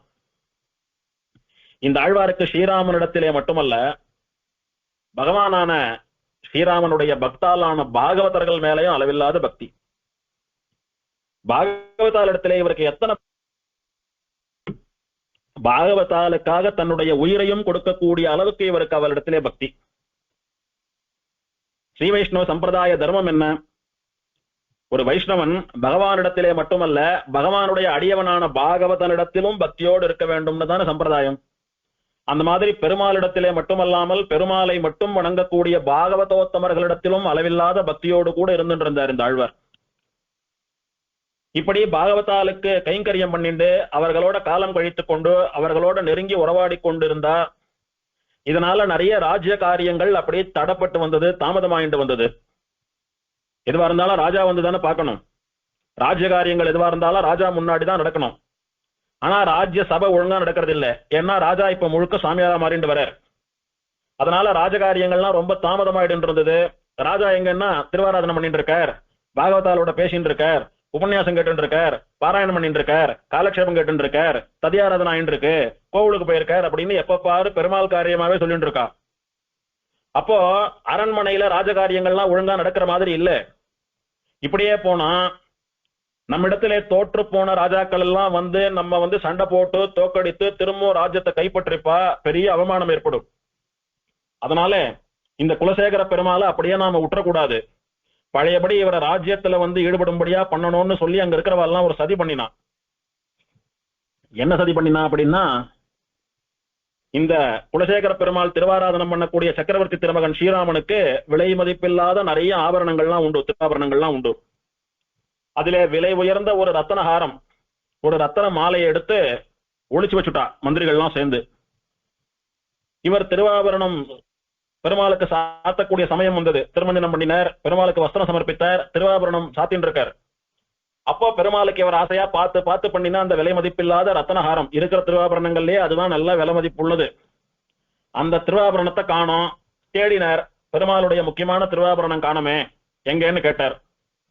உடனே அங்க இருந்த மந்திரிமார்கள் அமைச்சர்கள்லாம் என்ன சொன்னா, சுவாமி நம்ம அரண்மனை முன்ன மாதிரியா இருக்கு, யார் யாரோ வரா போறா, கேட்டா பாகவதால்னு சொல்றா, நிறைய பாகவதாலுடைய நடமாட்டம் இருக்கு, யார் எடுத்தாலும் என்னமோ தெரியல, நிச்சயம் அரண்மனையை சேர்ந்தவாலோ குடும்பத்தை சேர்ந்தவாலோ யாரும் எடுத்திருக்க மாட்டா, அவசியம் பாகவதாலா இங்க வந்து போயிட்டு இருக்கிறவா தான் எடுத்திருப்பா அப்படின்னு பாகவதால் மேல பழிய போட்டா. அப்படி சொன்னாதான் அவ மேல கோச்சுன்ட்டு இனிமேல் அவள் எல்லாம் வராதிங்கன்னு சொல்லிடுவார், ஒழுங்கா ராஜ்ய காரியத்துல ஈடுபடுவார் அப்படின்னு இவாளுடைய சதி முயற்சி இது. இத கேட்ட உடனே குலசேகர பெருமாளுக்கு மனசெல்லாம் பதறித்து அப்படி தூக்கி வாரி போட்டது அவருக்கு. சத்தியமா நான் நம்ப மாட்டேன், பகவானுடைய பக்தர்களான பாகவதர்கள் அப்பழுக்கு இல்லாதவர்கள், ஒரு தோஷமும் இல்லாதவாவா, அவ ஒரு நாளும் இந்த காரியத்தை பண்ணிருக்க மாட்டா, அவ மேல குற்றமே கிடையாது, அவெல்லாம் நிரபராதிகள் அப்படின்றத நானே எல்லாரும் முன்னாலேயும் நிரூபிக்கிறேன் வாங்கோன்னு சொல்லி அரசவைக்கு கூட்டிட்டு வந்தார் எல்லாரையும். ரொம்ப விஷம் இருக்கக்கூடிய பாம்புகளை எல்லாம் ஒரு குடத்துல போடுங்கோ, அந்த குடத்தை அப்படியே எல்லாரும் முன்னாலும் வைங்கோ, அந்த விஷப்பாம்பு குடத்துல நான் கையை விட்டு சத்தியம் பண்றேன், பாகவத்தால் சத்தியமா இந்த திருவாபரணத்தை திருடவில்லைன்னு சத்தியம் பண்றேன். அந்த பாம்புகள் என்னை கடிக்காது. ஒருவேளை அவ திருடி இருந்தாலானா அந்த விஷப்பாம்பு கடித்து நான் மாண்டு போவேன். இப்படி பாகவதர்கள் மேல இருக்கக்கூடிய நம்பிக்கையினாலே தன் உயிரையே பணயம் வைக்கக்கூடிய அளவுக்கு பாகவத பக்தி இவரை தவிர யாருக்கும் கிடையாது. நாம எல்லாம் கூட பாகவதால் இடத்துல ஆசையா இருக்கும். ஆனா இந்த மாதிரி உயிருக்கு பணயம் வைத்து பாகவதால் இடத்திலே பக்தி பண்ணக்கூடியதான ஒரு பக்குவம் நமக்கு வருமா? ஒரு நாளும் வராது. அப்படி பாகவதால் இடத்திலே பகவத் பக்தியினுடைய எல்லை நிலமாக இருக்கக்கூடிய பாகவத பக்தியிலே இவரை போல வசந்தவா யாரும் கிடையாதுன்னு சொல்லும்படியான பாகவத பக்தர் இவர். இதை நம்முடைய பூர்வாச்சாரியரான மணக்கால் நம்பின்னு சொல்லக்கூடிய சுவாமி இவர் விஷயமான தனியனாக எழுதினார். ஆரம் கெட பரநண்பர் கொள்ளார் என்று அவர்களுக்கே வாரம் கொடு குடப்பாம்பில் கையிட்டவன், மாற்றலரை வீரம் கெடுத்த செங்கோல் கொள்ளி காவலன் வில்லவர் கோன் சேரன் குலசேகரன் முடிவேந்தர் சிகாமணியே. ஆரம் கெட, எம்பெருமாளுடைய திருவாபரணமான ரத்தனஹாரம் தொலைந்து போக, அத பாகவதால் தான் திருடினா அப்படின்னு அமைச்சர்கள் எல்லாம் பழி போட, இவர் என்ன சொன்னார்? பரன் அன்பர் கொள்ளார் என்று. பரன் பரமாத்மாவா எல்லோருக்கும் மேலே சுவாமியாக இருக்கக்கூடிய ஸ்ரீமன் நாராயணனுடைய அன்பர்களான பாகவதர்கள் ஸ்ரீ வைஷ்ணவர்கள் கொள்ளார், அவா திருட மாட்டா என்று அவர்களுக்கே வாரம் கொடு குடப்பாம்பில் கையிட்டவன். அவா என்னைக்கும் தப்பு பண்ணாதவா என்பதை நிரூபிப்பதற்காக ஒருவேளை தப்பு பண்ணியிருந்தா விஷப்பாம்பு தீண்டி நான் சாகிறேன் அப்படின்னு சொல்லி அந்த விஷப்பாம்பு குடத்துல கைய விட்டார். பாம்பு அவரை தீண்டல. பாம்பு அப்படி மௌனமா அந்த குடத்துல இருந்து வெளியே போயிடுத்து. இதுல இருந்து எல்லாரும் என்ன தெரிஞ்சுட்டா? குலசேகர ஆழ்வாருடைய பகவத் பக்தி என்னன்னு தெரிஞ்சுட்டா. இவர் எத்தனை தூரம் ஆழமான பரம பாகவதோத்தமர்னு புரிஞ்சுட்டா. அதே மாதிரி பாகவதோத்தமாள்லாம் ஒரு நாளும் தப்பு பண்ணாதவான்னு சொல்லி இவர் எத்தனை விசுவாசமாக இருக்கிறார். சொன்னபடி அந்த பாம்பு இவரை தீண்டலையே. அப்போ பாகவதாள்லாம் நிரபராதிகள் அப்படின்னு இந்த உலகமே போற்று வியந்தது. இப்போ ஏதோ சூழ்ச்சி நடந்திருக்கிறது அப்படின்னு ராஜாவான குலசேகரர் கண்டுபிடிச்சிட்டார். மந்திரிமார்களை எல்லாம் பார்த்து முறைச்சு ஒரு பார்வை பார்த்தார். இதுல ஏதோ மர்மம் இருக்கிறது, என்னன்னு ஒழுங்கா நடந்ததை சொல்லிடுங்கன்னார். மந்திரிகள்லாம் விழுந்து சேவிச்சு மன்னிச்சுடுங்க, நீங்க பெருமாள் பாகவதான் அப்படியே கோவில் கோலா போயிட்டு இருக்கிறதுனால ராஜ்யம் கெட்டு போயிடுமோன்னு பயந்து நாங்க தான் இப்படி ஒரு சதி பண்ணினோம். என்ன பண்ணினா பாகவதா மேல உங்களுக்கு வெறுப்பு வரும், நீங்க அவளை விட்டுட்டு வந்துடுவீங்க அப்படின்னு ஒரு சதி பண்ணி தான் இந்த மாதிரி பண்ணோம். தப்பெல்லாம் எங்க பேர்ல தான். அவெல்லாம் நீங்க சொல்றது போல நிரபராதிகள், எங்களை மன்னிச்சுடுங்கன்னு அமைச்சர்கள்லாம் குலசேகர பெருமாள் திருவடியில விழுந்து வணங்கினான். என்னை எது வேண்டாலும் சொல்லுங்க, நான் கேட்டுக்கிறேன். நான் உங்களுக்கு ராஜா, உங்களை ஆளக்கூடிய பொறுப்பும் எனக்கு இருக்கிறது. நீங்க ஏதான வெஸ்டா வாங்கிக்கக்கூடியதான கர்த்தவியமும் எனக்கு இருக்கிறது. என்ன எதை வேணாலும் சொல்லுங்க, கேட்டுக்கிறேன். பகவானை குறிப்பா பாகவதாலை ஏதானும் சொன்னீர்களானால் முதல்ல அவ மேல குற்றமில்லை என்று நிரூபிப்பேன். நிரூபித்து விட்டு பாகவதா மேல பழி சுமத்துறவால எத்தனை தண்டனை வேணாலும் கொடுப்பேன்னு சொல்லி எச்சரிச்சார். அன்னையில இருந்து பாகவதால் மேல பழி போடுறத விட்டுட்டா வாழலாம். இப்படி இயற்கையிலேயே ஸ்ரீராம பக்தர், ஸ்ரீமத் ராமாயணத்திலே தீராத காதலுடையவர், பாகவதர்களிடத்திலே ஆழமான பக்தியுடையவர். இப்போ ஸ்ரீரங்க கஷேத்திரத்து மேலையும் ஸ்ரீரங்கநாதன் மேலையும் அளவில்லாத காதல் வந்துடுத்து இவருக்கு. எப்படின்னா, ராம பட்டாபிஷேகத்துக்கு முந்தின நாள் ராமன் போய் தசரதரிடத்திலும் தாயார்களிடத்திலும் ஆசீர்வாதம் வாங்கிட்டு வந்தான். அதன் பிறகு தங்க ஆத்து பெருமாளா தங்க குலதெய்வமா இருக்கக்கூடிய ஸ்ரீரங்கநாதனை சேவித்து அவனிடத்திலே பிரார்த்தனை பண்ணி அவனுக்கு திருவாராதனம் பண்ணினான். அதை சீதா பிராட்டி ஆச்சரியத்தோட பெருமாள் தனக்குத்தானே பூஜை பண்ணி கொள்கிறாரே, இந்த அற்புத காட்சி யாருக்கு கிடைக்கும் என்பது போல சகபத்னியா விசாலாட்சியான்னு அகன்ற கண்களோட ஆச்சரியமா பார்த்துட்டு இருக்கா. அப்படின்ற கட்டம் கேட்டதுல இருந்து நான் இதுவரைக்கும் ஸ்ரீராமனைத்தான் என்னுடைய பெருமாள் நினைச்சுட்டு இருந்தேன். இப்போ ஸ்ரீராமனே வணங்கக்கூடிய குலதெய்வம்னு ஒண்ணு உண்டா? அது அவனை காட்டிலும் வசந்த தெய்வமாக இருக்க வேணும். ஆகையினால அந்த பெருமாள் இன்னில இருந்து எனக்கும் குலதெய்வம் அப்படின்னு ரங்கநாதன் மேல அளவில்லாத காதல் நடத்தியவருக்கு. சக்கரவர்த்தி திருமகனே ஒரு பெருமாள் ஆராதனம் பண்ணிருக்கான் அப்படின்னா, பெருமாள்னு சொல்லக்கூடிய ராமனே ஒருத்தர் ஆராதனம் பண்றான்னா அவன் பெரிய பெருமாளா இருக்கணுமே. நம்ம ரங்கநாதனுக்கு பெரிய பெருமாள்னு திருநாமம். ஏன்னா ராமனுக்கு பெருமாள்னு திருநாமம். பெருமாள் வணங்கிய பெருமாளானபடியினாலே பெரிய பெருமாள்னு அவருக்கு திருநாமம். இனி என்னுடைய தெய்வமான ராமனுடைய குலதெய்வம் தான் எனக்கும் குலதெய்வம் அப்படின்னு ராமனே சேவித்த பெருமாள் அப்படின்ற ஆசையில ரங்கநாதனை ரொம்ப சேவிக்க ஆரம்பிச்சுட்டார் இவர். ஆனா ஸ்ரீரங்கம் இது வரைக்கும் போனதில்லை. ஸ்ரீரங்கம் போகணும்னு ஆசை, ரங்கநாதனை சேவிக்கணும்னு ஆசை. ஸ்ரீமத் ராமாயணம் கேட்ட மாதிரி அந்த ரங்கநாதன் இப்ப எங்க இருக்கான், இப்ப என்ன பேர் அவனுக்கு, அவனுடைய தேசம் எப்படி இருக்கும், அவன் எப்படி சேவை சாதிப்பான், அங்க அவனுக்கு என்ன உற்சவங்கள்லாம் நடக்கிறதுன்னு கேட்டார். உபன்யாச காலான சுவாமிகள்லாம் சொன்னான். ராமனுடைய அரண்மனையிலே ஜெகநாதனாக ஆராதனம் பண்ணப்பட்ட பெருமாள் இப்போது உபய காவேரி மத்தியிலே ஸ்ரீரங்கநாதனாக சயனித்துக் கொண்டிருக்கிறான். அவனுக்கு பெரிய பெருமாள்னு பேரு. அவனுக்கு இப்படி எல்லாம் உற்சவங்கள் நடக்கிறது, இவாள்லாம் அவனை பாடி இருக்கா, இப்படி எல்லாம் அவனுக்கு வைபவங்கள் நடக்கிறதுன்னு ஸ்ரீரங்கத்தை பத்தி ஸ்ரீரங்கநாதனை பத்தி தெளிவா சொன்னான். அதுல இருந்து எப்படி ராமனை நேர்ல சேவிக்கணும், ராமனுக்கு போய் சகாயம் பண்ணணும்னு நினைச்சிட்டு இருந்தாரோ அதே மாதிரி இப்பவே ஸ்ரீரங்கத்துக்கு போனோம், ஸ்ரீரங்கத்துல போய் பெருமாளை முழுக்க அனுபவிக்கணும், பெருமாளுடையதான உற்சவங்களை எல்லாம் அனுபவிக்கணும், பெருமாளுடைய அடியவர்களான ஸ்ரீரங்கத்து பாகவதாலோட சேர்ந்து கலந்து பரிமாற வேணும் அப்படின்னு ஸ்ரீரங்கத்தின் மீதும் ஸ்ரீரங்கநாதன் மீதும் ஸ்ரீரங்கத்து அடியார்களான அரங்கன் திருமுற்றத்த அடியார்கள் மீதும் அளவில்லாத காதல் வேட்கை உண்டானது இவருக்கு. அதுல இருந்து என்னைக்கு ஸ்ரீரங்கம் போவேனோ, என்னைக்கு ரங்கநாதனுடைய உற்சவத்தை கண்டு கழிப்பேனோ, என்னைக்கு ஸ்ரீரங்கம் ஸ்ரீ வைஷ்ணவாலோட கூட கலந்து பரிமாற வேணும்னு ஏங்க ஆரம்பிச்சுட்டார். இப்படி நித்தியப்படி திருவாராதனம் எல்லாம் ஆனா விட்டு ஸ்ரீரங்க யாத்திரை புறப்படுறேன் அப்படின்னு புறப்படுவார். இப்படியே கொஞ்ச காலம் ஸ்ரீரங்கம் போறேன் போறேன்னு புறப்பட்டு இருந்தார். ஏற்கனவே பெருமாள் திருவாராதனம் ததியாராதனை அது இதுன்னு காலம் கழிச்சுட்டு இருக்கார். ராஜ்ய காரியங்கள்லாம் நின்று போறது பயந்தோம். இப்ப புதுசா ஸ்ரீரங்கம் போறேன்னு வேற ஆரம்பிச்சிருக்காரு. என்ன பண்றது? இவர் அரண்மனையில இருந்துட்டு பெருமாள் திருவாராதனம் பாகவத ததியாராதனம் இதெல்லாம் பண்ணிட்டு இருந்தாலும் கூட ஒரு வழியா மத்தியானம் சாப்பிட்டதுக்கு அப்புறமா ராஜசபைக்கு வருவார். ராஜ்ய காரியங்கள்லாம் நடக்கும். ராத்திரி முன்ன பின்ன லேட்டானா கூட பார்த்துட்டு போவார். இப்ப ஸ்ரீரங்கம் புறப்பட்டு போயிட்டாரானா, அங்கேயே தங்கிட்டாரானா ராஜ்யத்தை யார் பாக்குறது? இங்க இவர் ஸ்ரீரங்கம் போக விடாம தடுக்கணும்னு இன்னொரு சூழ்ச்சி பண்ணினா. என்ன சூழ்ச்சி பண்ணினா, பழையபடி யார் மேலனா பழி போட்டா ஆழ்வார் உண்டு இல்லைன்னு பண்ணிடுவார். இப்போ அதனால என்ன பண்ணினா, பாகவதால பார்த்தா இவருக்கு ஆசை, பாகவதா யாருன்னா இவர் ஆண் தேடி எதிரில் வந்தாலானா அவளை மீறி போக மாட்டார் அப்படின்னு சொல்லிட்டு இவர் ஸ்ரீரங்கம் போறான்னு புறப்படுற வழியில திருமண் காப்பு சாத்திட்டு நிறைய பாகவதால வரவழைப்பாளாம். பாகவதா வராலேன்னு கை கூப்புவார், சேவிப்பார். சுவாமி பசிக்கிறதே, உங்காத்துக்கு தான் சாப்பிடலான்னு வந்துட்டு இருக்கோம், நீங்க ஏதோ காரியமா போடுறீங்க போல் இருக்க அப்படின்னு கேட்பா. பாகவதால ஆராதிக்கிறத விட வேற என்ன காரியம், வாங்கோ அவசியம் போலாம் அப்படின்னு சொல்லி அரண்மனை கழிச்சுட்டு வந்துடுவார். சமயமாயிடும், இதுக்கு மேல எங்க ஸ்ரீரங்கம் போறது, நாளைக்கு பாத்துக்கலாம்னு விட்டுடுவார். இப்படி பாகவதால எதிரில் வரவழைச்சு ரொம்ப நாள் சதி பண்ணிட்டு இவர் ஸ்ரீரங்கத்துக்கே போகக்கூடாது பண்ணிட்டு இருந்த அமைச்சர்கள்லாம் சேர்ந்துண்டு. உஷ்யதே யஸ்ய நகரே ரங்கயாத்ராதினே தினே தமகம் சிரசா வந்தே ராஜானம் குலசேகரம். ரங்க யாத்ரா தினே தினே, தினம் ஸ்ரீரங்கம் போறேன்னு ஸ்ரீரங்க யாத்திரையாவே இருந்துட்டு இருக்கோம். இப்படியே பல நாள் கடந்து போயிடுத்து, ஸ்ரீரங்கம் போல. ஆனா ஸ்ரீரங்கத்தை பத்தி இவர் கேட்டு இவருடைய அனுபவம் அப்படி பல மடங்கு பெருகின்றே வருது. சரி, ஸ்ரீரங்கத்துக்கு போக முடியல, கண்ணுல பெரிய பெருமாளை சேவிக்க முடியல, இங்க இருந்தபடியே அவன் அனுபவிச்சு பாசுரங்களானும் பாடலான்னு பாசுரங்கள் எழுத ஆரம்பிச்சுட்டார். திருவரங்க பெருநகருள் தென்னீர் பொன்னி திரை கையால் அடிவருட பள்ளி கொள்ளும் கருமணியை கோமலத்தை கண்டு கொண்டு என் கண்ணினைகள் என்று கொளோ கழிக்கும் நாளே.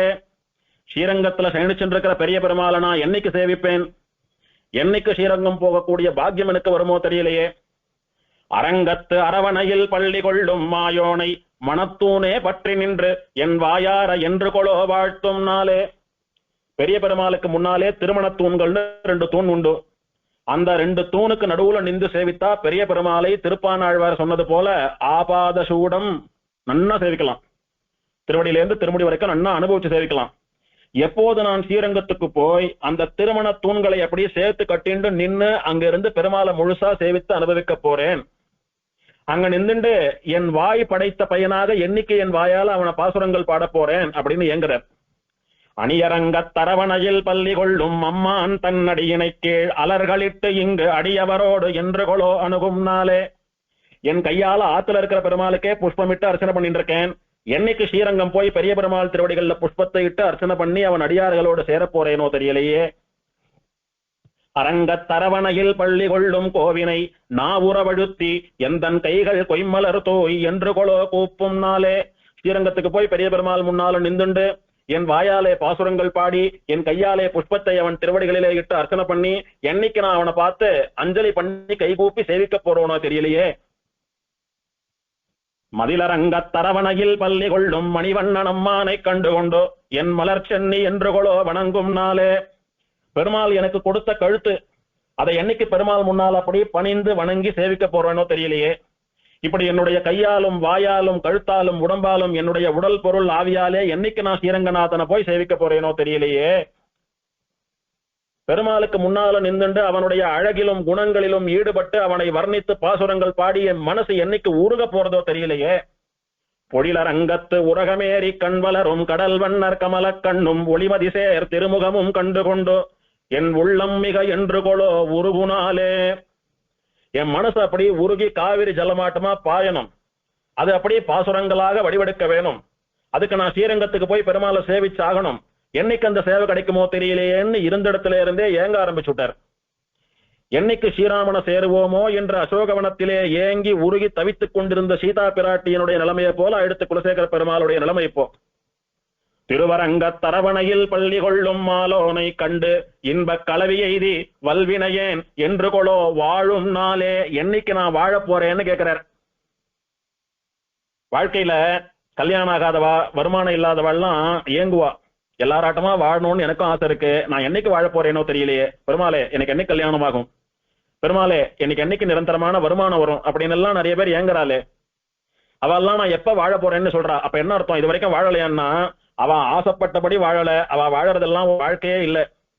அந்த மாதிரி இவர் என்ன சொல்றார், ஒரு பெரிய ராஜாவா 3 தேசங்களையும் கட்டி ஆண்ட ராஜாவாக இருக்கக்கூடிய எல்லா சுகபோகங்களையும் அனுபவித்த இவர் சொல்றார், நான் என்னைக்கு வாழ போறேன். அப்போ அது வரைக்கும் அவர் வாழ்ந்தது வாழ்க்கையே அல்ல. என்னைக்கு ஸ்ரீரங்கத்துக்கு போய் ரங்கநாதனை சேவிச்சுண்டு அடியார்களை சேவிச்சுண்டு அவனோட கூட இருக்கிறாரோ அதுதான் இவருக்கு வாழ்க்கையாம். சுவாமி இத்தனை இன்பங்களை அனுபவித்தீர்களே, அதெல்லாம் இன்பமே அல்ல. எது இன்பம் அப்படின்னா ஸ்ரீரங்கநாதனோட கூட இன்ப கலவி எய்தி ஸ்ரீரங்கநாதனுடைய அனுபவத்திலே அப்படி மூழ்கி திளைக்க வேணும், அதுதான் வாழ்க்கை. அப்படி ஸ்ரீரங்கநாதனுடைய அனுபவம், அவனுடைய சம்ஸ்லேஷம், அவனுடைய கலவி நேக்கு கிடைச்சுடுத்தோம்னா அதுதான் நான் வாழக்கூடிய வாழ்க்கையாக இருக்கும் அப்படின்னு. இந்த லௌகீக சுகங்கள் எல்லாம் ஒரு விஷயமே அல்ல, எம்பெருமான் தான் விஷயம் என்பதை தெளிவாக உணர்ந்து பாடினார் அந்த ஆழ்வார். தன்னை பத்தி சொல்லிக்கிறச்ச அரங்கன் அடியினை தங்கு சிந்தை தனிப்பெரும் பித்தன். இவருடைய மனசுல பெரிய பெருமாளுடைய 2 திருவடிகள் அப்படியே வந்து நிரந்தரமா தங்கிவிடுத்தான். அப்பேற்பட்ட பைத்தியமா இருக்காராம் ரங்கநாதன் மேல இவர். ரங்கநாதன் மீது மட்டுமல்லாமல் ஸ்ரீரங்கத்துல தினம் ரங்கநாதனை சேவிச்சுட்டு இருக்கிற அடியார்களான பாகவதாளிடத்திலும் ஆசை ரொம்ப இவருக்கு. அரங்கன் மெய்யடியார்கள் தம் ஈட்டம் கண்டிடக் கூடுமேல் அது காணும் கண் பயனாவதே. இந்த கண் படைத்த பயன் எது தெரியுமா? திருமண தூண்களுக்கு நடுவே நின்று ரங்கநாதனை சேவிக்கிறது மட்டுமல்ல, அப்படி தினம் ரங்கநாதனை சேவிச்சுட்டு இருக்கிற ஸ்ரீரங்கத்து வைஷ்ணவா இருக்காளே அவளை கண்ணால பாக்குறதுதான் என் கண் படைத்த பயன். அரங்கன் திருமுற்றத்து அடியார் தங்கள் இன்பமிகு பெருங்குழுவும் கண்டு யானும் இசைந்து உடனே என்று கொளோ இருக்கும் நாளே. அவளை கண்ணால பார்த்துட்டு ஆத்துக்கு புறப்பட்டு வந்துட்டா போறாது எனக்கு. அவள்ல ஒருத்தனா இருந்துட்டு நானும் அரங்கன் திருமுற்றத்து அடியாரா ஸ்ரீரங்கவாசிகள்ல ஒருத்தனா அவளோட கூட இருந்துட்டு ரங்கநாதனையும் அனுபவிக்கணும், ஸ்ரீரங்கத்தையும் அனுபவிக்கணும், ஸ்ரீரங்கத்து ஸ்ரீ வைஷ்ணவாலோடும் கூட அனுபவம் பண்ண வேணும். அதுதான் ஒரு ஸ்ரீ வைஷ்ணவனுக்கு பூர்த்தியான அனுபவம் அப்படின்னு சொன்னார். இன்னும் ஒருபடி மேல போறார். தோடுலா மலர் மங்கை தோளினை தோய்ந்ததும், பெருமாள் பிராட்டியோடு கூட சேர்ந்ததும், சுடர் வாலியால் நீடுமாமரம் செற்றதும், ஒரு பானத்தினாலே 7 மரங்களை எய்ததும், நிறை மேய்த்ததும், கிருஷ்ணாவதாரத்திலே பசுக்களை எல்லாம் மேய்த்ததும், இவையே நினைந்து பெருமாள் இப்படி எந்தெந்த அவதாரத்துல என்னென்ன பண்ணினான் அவனுடைய சரித்திரங்களையே எப்போதும் நினைத்து கொண்டு ஆடி பாடி எப்போதும் பெருமாளை நினைத்து ஆடிக்கொண்டும் பாடிக்கொண்டும் அரங்கவோ என்றழைக்கும் ரங்கநாதா ஸ்ரீரங்கா அப்படின்னு சொல்லக்கூடிய தொண்டர் அடி பொடி ஆட நாம் பெரில் கங்கை நீர் குடைந்தாடும் வேட்கை என்னாவது. பெருமாளுடைய அவதாரத்துல நடந்த விஷயங்களை எல்லாம் சொல்லிண்டு ஆடிண்டு பாடிண்டு கண்கள் அப்படி தாரதாரையா ஜலம் பெருக ரங்கநாதனை நினைச்சு பாகவதாலாம் ஆடின்னு இருக்கா பாடின்னு இருக்கா. ஸ்ரீரங்கத்துல காவிரி ஆத்து மணல்லாம் சேரு போல ஓடுறது. எதனாலே? காவிரி நன்னா வெள்ளமா போயிட்டு இருக்கு. எதனால சேர் வந்தது இங்க அப்படின்னா காவிரி ஜலத்தினால சேர் வரலங்க. ஸ்ரீரங்கத்து பாகவதாலாம் பெருமாளுடைய சரித்திரங்கள் வைபவங்களை எல்லாம் நினைச்சுண்டு ஆடிண்டு பாடிண்டு கண்கள்ல பெருமாளை நினைச்சுண்டு அப்படியே கண்ணீர் ஊத்துன்னு இருக்கலாம். அந்த கண்ணுல வரக்கூடிய ஜலம் அப்படியே வந்து அந்த ஸ்ரீரங்கத்து மணல் காவிரி மணல்ல பட்டு இவாளுடைய கண்ணீரும் அந்த மணலும் கலந்து சேரு போல நிக்கிறதாம். அந்த சேத்துல தேங்கி நிக்கிறது பாருங்க அந்த பாகவதாளுடைய கண்ணீர். அதுல நான் தீர்த்தாமாடணும். எத்தனை பக்தி பாருங்க. அப்படி தீர்த்தாமாடினால் கங்கை நீர் குடைந்தாடும் வேட்கை என்னாவதே. கங்கையில தீர்த்தமாட வேண்டிய அவசியம் கூட எனக்கு இல்லை. எல்லாரும் எதுக்கு ஆசைப்படுவா? பகவானுடைய ஸ்ரீபாத தீர்த்தமான கங்கையிலே தீர்த்தமாடினால் பாவம் போகும்னு ஆசைப்படுவா. பகவானுடைய ஸ்ரீபாத தீர்த்தமாக இருக்கிற பெருமைதான் அது.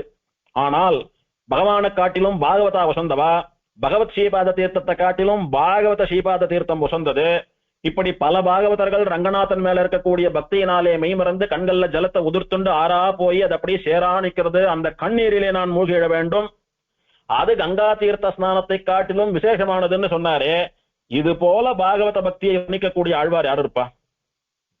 ஏரடர்த்ததும் ஏனமாய் நிலம் கீண்டதும் முன் ராமனாய் மாரடர்த்ததும் மண்ணலந்ததும் சொல்லி பாடி வன் பொன்னி பேராறு போல் வரும் கண்ணநீர் கொண்டு அரங்கன் கோயில் திருமுற்றம் சேரு செய் தொண்டர் சேவடி செழுஞ்சேரு என் சென்னிக்கு அணிவனே. பெருமாளுக்கு சமர்ப்பித்த சந்தனத்தை நாமெல்லாம் பிரசாதமா வாங்கி நெத்தியில இட்டுக்கிறதோ மார்பிள பூசிக்கிறதோ எல்லாம் பண்ணிக்கிறோம். அந்த மாதிரி இவர் என்ன பூசிக்கணும்னு ஆசைப்படுறாரு அப்படின்னா, ரங்கநாதனுக்கு முன்னால நின்றுண்டு அவன் பல அவதாரங்கள்ல என்னென்னலாம் பண்ணினானோ அந்த சரித்திரங்களை எல்லாம் பஜனை போலே கீர்த்தனை பண்ணி கொண்டு ஆடிக்கொண்டும் பாடிக்கொண்டும் கண்கள்ல ஜலத்தை அப்படியே தாரதாரையா ஊத்துண்டு நிக்கிறாளே, அந்த ஜலம் பட்டு ரங்கநாதன் சன்னதியில் இருக்கக்கூடிய மண்ணெல்லாம் சேரா போயிடுதான். சத சத சத சதன்னு சேரா போயிடுதான். நாமளா இருந்தா சேர பார்த்தா என்ன நினைக்கிறோம்? என்ன இது சேரா இருக்கே அப்படின்னு ஒப்பலன்றோம். ஆனா இவர் என்ன நினைக்கிறார்? ஸ்ரீரங்கநாதனுடைய பரம பக்தாலான பாகவதாலுடைய திருவடி சம்பந்தம் பெற்ற சேரு எப்படியானா பகவான் திருவடி சம்பந்தம் பெற்ற சந்தனத்தை நாம பிரசாதம்னு பூசிக்கிறோமோ அந்த மாதிரி பாகவதாலுடைய ஸ்ரீபாத சம்பந்தம் பெற்ற இந்த சேர நாம சந்தனமாட்டமா பூசிக்கணும்னு தலையில தேய்ச்சிக்கிறாராம், கழுத்துல தேய்ச்சிக்கிறாராம், மார்புல பூசிக்கிறாராம். எத்தனை பக்தி இவருக்கு பாகவதாலிடத்திலே. பாகவதர்களிடத்திலே பக்தியை எல்லா ஆழ்வார்களும் காட்டினா, ஆனா இது போல காட்டினவா யாரும் கிடையாதுன்னு தான் சொல்லணும். பார்த்தார், எனக்கு என்னமோ மனசெல்லாம் ராமன் மேல போயிட்டு இருந்தது. இப்ப ரங்கநாதன் மேலையும் ஸ்ரீரங்கத்து மேலையும் ஸ்ரீரங்கத்து பாகவதா மேலையும் போறது. வயசு ஆயிண்டே வருது. என்னுடைய கடமைகள்லாம் முடிச்சுட்டேன். இதுக்கு மேலையும் ஸ்ரீரங்கத்துக்கு போகாம என்னால் இருக்க முடியாது அப்படின்னு சொல்லி தன்னுடைய குமாரரை கூப்பிட்டு அவருக்கு பட்டாபிஷேகம் பண்ணி வைத்து தன்னுடைய பிள்ளையை ராஜாவாக்கி விட்டு ராஜ்யபாரத்தை எல்லாம் அவரிடத்துல ஒப்படைச்சிட்டு இவர் ஆமடையாலையும் பெண்ணையும் அழைத்துக் கொண்டு திவ்யதேச யாத்திரை புறப்பட்டார். ரொம்ப நாள் ஆசைப்பட்டு இருந்த ஸ்ரீரங்கத்துக்கு போனார். காவிரியில தீர்த்தமாடினார். ஸ்ரீரங்கத்து பாகவதாலை எல்லாம் சேவிச்சார். மனத்தூண்களுக்கு நடுவே நின்று ஸ்ரீரங்கநாதனை அனுபவித்தார். கையாலே புஷ்பத்தை இட்டு அர்ச்சனை பண்ணினார். வாயாலே பாசுரம் பாடினார். அந்த பெருமானையும் அவன் அடியார்களையும் சேர்த்து ஆலிங்கனம் பண்ணி கொண்டு அனுபவித்தை அனுபவித்தார். இப்போது தான் வாழ வேண்டிய வாழ்க்கைன்னு இவர் ஆசைப்பட்டதை வாழ்ந்துட்டு இருக்கார். இப்போ இப்படி ஸ்ரீரங்கம் மட்டுமல்லாமல் ஸ்ரீரங்கம், திருமலை, திருக்கண்ணபுரம், திருவாலி, திருவித்துவக்கோடு, திரு அயோத்தியா, திரு சித்திரகூடம், திரு பார்க்கடல்னு சொல்லக்கூடிய 8 திவ்யதேசங்களையும் மங்களாசாசனம் பண்ணின ஆழ்வார். ஸ்ரீரங்கநாதனிடத்திலே விசேஷ காதல் போலே திருவேங்கடமுடையானத்திலும் விசேஷ காதல் இவருக்கு. திருக்கண்ணபுரம் பெருமாள் மேலே ராகவனே தாலேலோ தாலேலோன்னு அவனுக்கு தாலாட்டு பாடின ஆழ்வார் இவர். திருவாலி திவதேசத்து எம்பெருமான் மேலே பாசுரம் பாடினார். மலையாள தேசத்திலே நம்மாழ்வாராலே பாசுரம் பெறாத இவர் மட்டும் பாடிய ஒரே திவதேசம் அப்படின்னா திரு வித்துவக்கோடு திவதேசம். வித்துவக்கோட்டம்மா நீ வேண்டாயே ஆயிடணும் அப்படின்னு எல்லாம் பாடுறாரு. அங்கே உய்ய வந்த பெருமாள் அப்படின்னு நாம எல்லாம் மோட்சம் போறதுக்காகவே வந்து உட்கார்ந்து இருக்கிற பெருமாள் அர்த்தம். அந்த பெருமாளை இவர் மட்டுமே பாடினார். இந்த ஆழ்வார் அவதாரம் பண்ணலன்னா அந்த பெருமாள் திவதேசம் கிடையாது. மற்ற எல்லா பெருமாள்களையும் பாடின நம்ம ஆழ்வார் இவரை பாடல, இவர் மட்டுமே பாடியிருக்கார். இவர் ராமனுடைய பரம பக்தரானபடியினாலே திரு அயோத்தியா திவதேசத்தையும் ஸ்ரீராமனையும் பாடியிருக்கிறார். அதே ராமன் கோவிந்தராஜனாக அமர்ந்து கொண்டிருக்கக்கூடிய சயனித்துக் கொண்டிருக்கக்கூடிய தில்லை நகர் திருச்சித்திரகூட தெம்பெருமான் மீது ராமாயண பதிகம் பாடியிருக்கார். நில உலகில் காணப்படாத திவதேசமான திருப்பார்கடல் மீதும் பாசுரம் பாடியிருக்கார். சுவாமி பெரியாழ்வாரை போலே இவரும் பெருமாளுக்கு மாமனாராகிறார். அந்த ஒரு சிறப்பும் இவருக்கு உண்டு. குலசேகர பெருமாள் தன்னுடைய பிள்ளையினிடத்திலே ராஜ்யத்தை ஒப்படைச்சிட்டு ஆமடையாலையும் பொண்ணையும் அழிச்சுட்டு திவதேச யாத்திரை வந்துட்டார். ஸ்ரீரங்கத்துல வந்து ரொம்ப நாள் ரங்கநாதன் அனுபவிச்சுட்டு அவனுக்கு கைங்கரியம் பண்ணிட்டு அங்க நடக்கிற உற்சவங்களை எல்லாம் பார்த்து அனுபவிச்சுட்டு வரார். இந்த ஆழ்வாருக்கு பிறந்த பெண் ஆண்டாளை போல பரம பக்தி தலையெடுத்தவள். பெரியாழ்வார் ஆண்டாளுக்கு கிருஷ்ண பக்தியே சொல்லி வளர்த்தார். அந்த மாதிரி குலசேகர பெருமாள் தன்னுடைய பெண்ணுக்கு ராம பக்தியே சொல்லி வளர்த்திருக்கணும். ஆனால் ரங்கநாதன் மேலே பக்தியை சொல்லியே வளர்த்துட்டு வந்தார். ஏன்னா ஆழ்வார் பிறந்ததுல இருந்து ராமபக்தரா இருந்துட்டு வந்தார். ஆழ்வாருக்கு கல்யாணம் எல்லாம் ஆகி குழந்தைகள்லாம் பிறக்கிற அந்த சமயத்திலே ரங்கநாதனுடைய பெரும் பக்தரா மாறிண்டு வந்தார். அதனால தன்னுடைய ரங்கநாத பக்தியை அப்படியே தன் பெண்ணுக்கு கற்பித்து வந்தார்.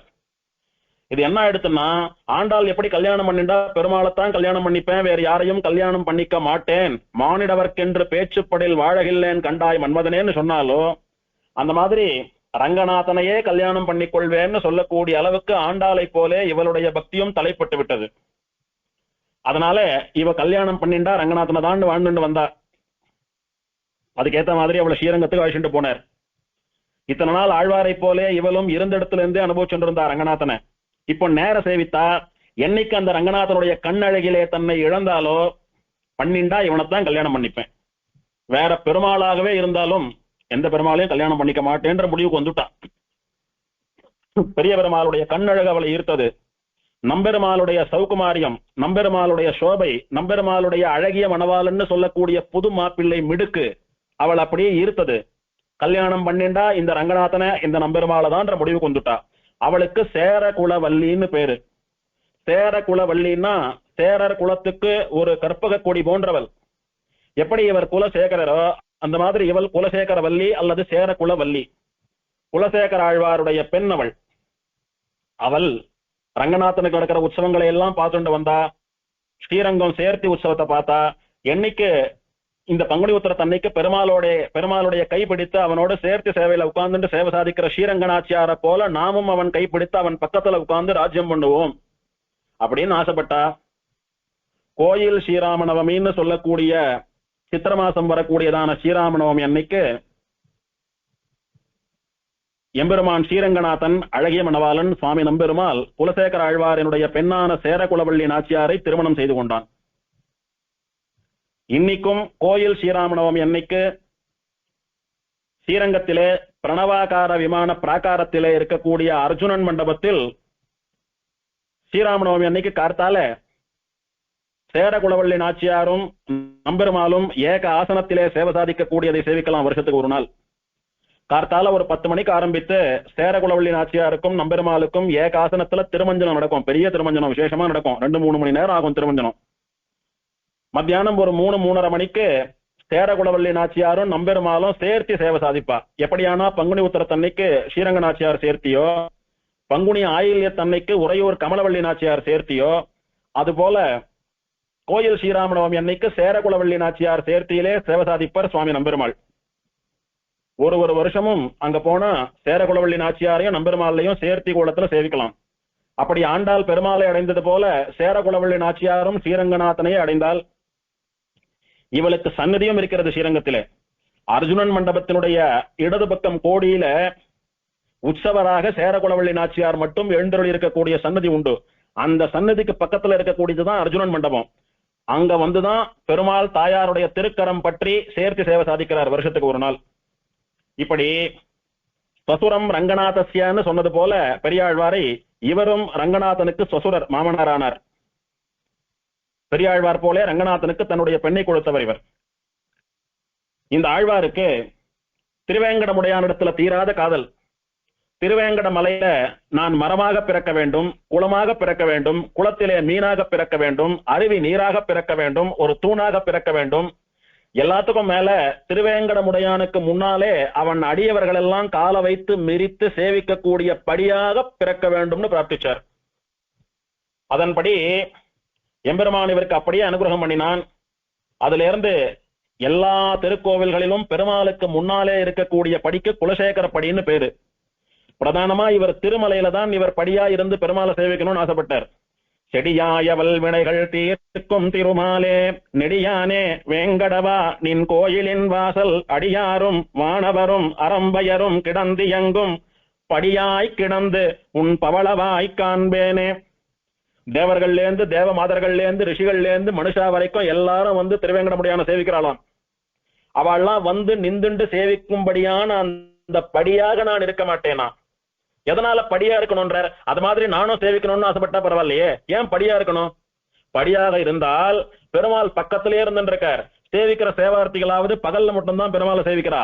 இவர் பெருமாளை ஒட்டி படியா இருந்தா ராத்திரி முழுக்க பெருமாளை சேவிச்சுட்டு இருக்கலாம், 24 மணி நேரமும் பெருமாளை சேவிச்சுட்டு இருக்கலாம். அதுவும் எப்படி சேவிக்கணுமா?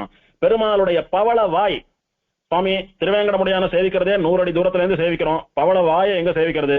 பவள வாயை சேவிக்கணும்னா குலசேகர படி கிட்ட நின்னாதான் சேவிக்க முடியும். அதனால குலசேகர படியாகவே இருக்கிறேன்னு பிரார்த்திக்கிறார் ஆழ்வார். சரி, படியா இருந்து பெருமாளுடைய பவளவாய் காணலாமே, அது பெருமாளுடைய கோவில் கர்ப்ப கிரக சுவரா இருந்தா கூட பெருமாளுடைய உதட சேவிக்கலாமேன்னா சேவிக்கலாம். ஆனா அடியவர்களுடைய திருவடி, அவளுடைய ஸ்ரீபாத தூளி படி மேலதானே படும். யாரான செவுத்துல ஏறி நிப்பாலோ? பெருமாளையும் சேவிக்கணும், பாகவதாளுடைய திருவடி சம்பந்தமும் ஓணும். அப்ப படியாக இருந்தால்தான் பெருமாளையும் சேவிச்சுட்டு பாகவதாளுடைய அனுகிரகத்தையும் பெறலாம் அப்படின்னு வேண்டினார். அப்படியே ஆகுதுன்னு பெருமாள் அனுகிரகம் பண்ணினார். இன்னைக்கும் ஒரு திவதேசத்திலும் பெருமாளை ஒட்டி இருக்கக்கூடிய படிக்கு, பாகவதால் காலை வைத்து மிதித்து பெருமாளை நெருக்கமா சேவிக்கிற படிக்கு குலசேகரன் படின்னு பேரு. இவருக்கு பல திருநாமங்களை பல பட்டங்களை இவரே சொல்லிக்கிறார். கூடலர் கோன், கூடல் நாயகன், கூடல் கோமான் அப்படின்னு எல்லாம் சொல்லிக்கிறார். இதுக்கு என்ன அர்த்தம்னா, கூடல் நாடுன்னா பாண்டிய தேசம். இவர் சேர நாட்டு ராஜாவாக இருந்தாலும் பாண்டிய தேசத்தை வென்று தன் ராஜ்யத்துக்கு கீழே சேர்த்தவரானபடினாலே தன்னைத்தானே பாண்டிய தேசத்துக்கும் ராஜான்னு சொல்லிக்கிறார். கொடை குலசேகரன் அப்படின்னார். கொடை வல்லல், யார் எதை கேட்டாலும் இல்லைன்னு சொல்லாம வாரி வழங்கக்கூடிய ஆழ்வார் இவர். கொல்லி காவலன், இவருடைய சேர நாட்டுக்கு கொல்லி நகர்னு பேரு. அந்த கொல்லி நகருக்கு காவலனா ராஜாவாக இருக்கக்கூடியவர், அதனால கொல்லி காவலன். கொல்லி நகருக்கு இறை அப்படின்னார். கொல்லி நகருக்கு சுவாமியாகவும் இருக்கக்கூடியவர் இவர். கோழிக்கோன்னு ஒரு பேரு, இவருடைய மலை நாட்டுக்கு கோழி நாடுன்னு பேரு. இப்ப கூட கோழிக்கோடுன்னு சொல்றா. அதுக்கு ராஜாவாக இருந்தவர். கோன் அப்படின்னா ராஜா, அரசன். கொங்கர் கோன் அப்படின்னார். கொங்கர் கோன் அப்படின்னா கொங்கு தேசத்தையும் வென்று அதையும் ராஜ்யம் பண்ணினவர், அதனால கொங்கர் கோன், கொங்கு தேச மக்களுக்கு ராஜா. கூர்வேல் குலசேகரன், அப்படியே வேலைக்காகாத ஆயுதங்களை எல்லாம் வச்சுட்டு பேருக்கு சண்டைக்கு போறவர் அல்ல, நல்ல கூர்மையான ஆயுதங்களை உடைய ஆயுத படையை உடையவர். இவருடைய வேலுடைய ஷார்ப்னஸை பார்த்தாலே எதிரில் இருக்கிறவெல்லாம் வந்து குடல் வெளியில வந்துடுமோன்னு பயந்து ஓடிடுவாளாம். அத்தனை கூர்மையான வேல் படையை உடையவர். கொற்றவேல் தானை குலசேகரன். இப்படி கூர்மையான வேல் படைகளை உடையதோடு மட்டுமல்லாமல் இவரும் வேல்னு சொல்லக்கூடிய ஆயுதத்தை பிரயோகம் பண்றதுல சிம்மமாக விளங்கியவர். குடை குலசேகரன், சேர சோழ பாண்டிய கொங்கு முதலான பல தேசங்களையும் ஒரு குடைக்கு கீழே ஆண்ட சக்கரவர்த்தி, தசரத சக்கரவர்த்தியை போன்ற சக்கரவர்த்தி. இத்தனை பேர் இருந்தாலும் குலசேகர பெருமாள் அப்படின்னு தான் ஸ்ரீ வைஷ்ணவ சம்பிரதாயத்தில் இவரை நாம அன்போடு அழைக்கிறோம். குலசேகரன் என்பது அப்பா இட்ட பெயர், பெருமாள் அப்படின்றது சம்பிரதாய நாமா. பெருமாளான ஸ்ரீராமனை சேவித்து சேவித்து பெருமாளாகவே மாறின இவர், நமக்கெல்லாம் பெருமாளாக இருக்கக்கூடியவர். அதனால குலசேகர பெருமாள் அப்படின்னு தான் சம்பிரதாயத்துல இவருக்கு விவகாரம். இப்பேற்பட்ட இவர் விஷயமா சுவாமி ராமானுஜர் அருளி செய்த ஒரு தனியன், அது ராமானுஜருக்கு குலசேகர ஆழ்வாரிடத்தில் எத்தனை பக்தி என்பதை காட்டுகிறது. இன்னமுதமூட்டுகேன் இங்கே வா பைங்கிலியே, தென்னரங்கம் பாடவல்ல சீர் பெருமாள், பொன்னஞ்சிலை சேர் நுதலியர் வேல் சேரலர் கோணெங்கள் குலசேகரன் என்றே கூறு. ராமானுஜர் ஒரு கிளிய வளர்க்கிறார். அந்த கிளிக்கு தினம் பால் சாதம் பழமெல்லாம் ஊட்டுவார். ஊட்டுறச்ச ஆசையா கிளிய வளர்க்கக்கூடிய நாயகி தன்னுடைய காதலன் பேரை தன்னுடைய கணவன் பேரை சொல்ல சொல்லி அந்த கிளிக்கு பழக்க வைப்பா. அவ அப்படியே மனசு கஷ்டத்துல இருக்கிறச்செல்லாம் அந்த கிளி கிட்ட போய் அதுக்கு ஏதானும் சாப்பிட கொடுப்பா. அதுவும் ஆசையா இவளுடைய காதலன் பேரை கணவன் பேரை சொல்லும். அந்த கிளியினுடைய இனிமையான மொழியில தன் காதலன் பேரை கேட்டு சந்தோஷப்படுவா. அந்த மாதிரி ராமானுஜர் குலசேகரன் அப்படின்னு சொல்லு, சேரலருக்கு ஒண்ணு சொல்லு அப்படின்னு குலசேகர ஆழ்வாருடைய பேரையே பழக்கி வச்சார் கிளிக்கு. அந்த கிளி சொல்றதை கேட்டு சந்தோஷப்படுறாரா ராமானுஜர்.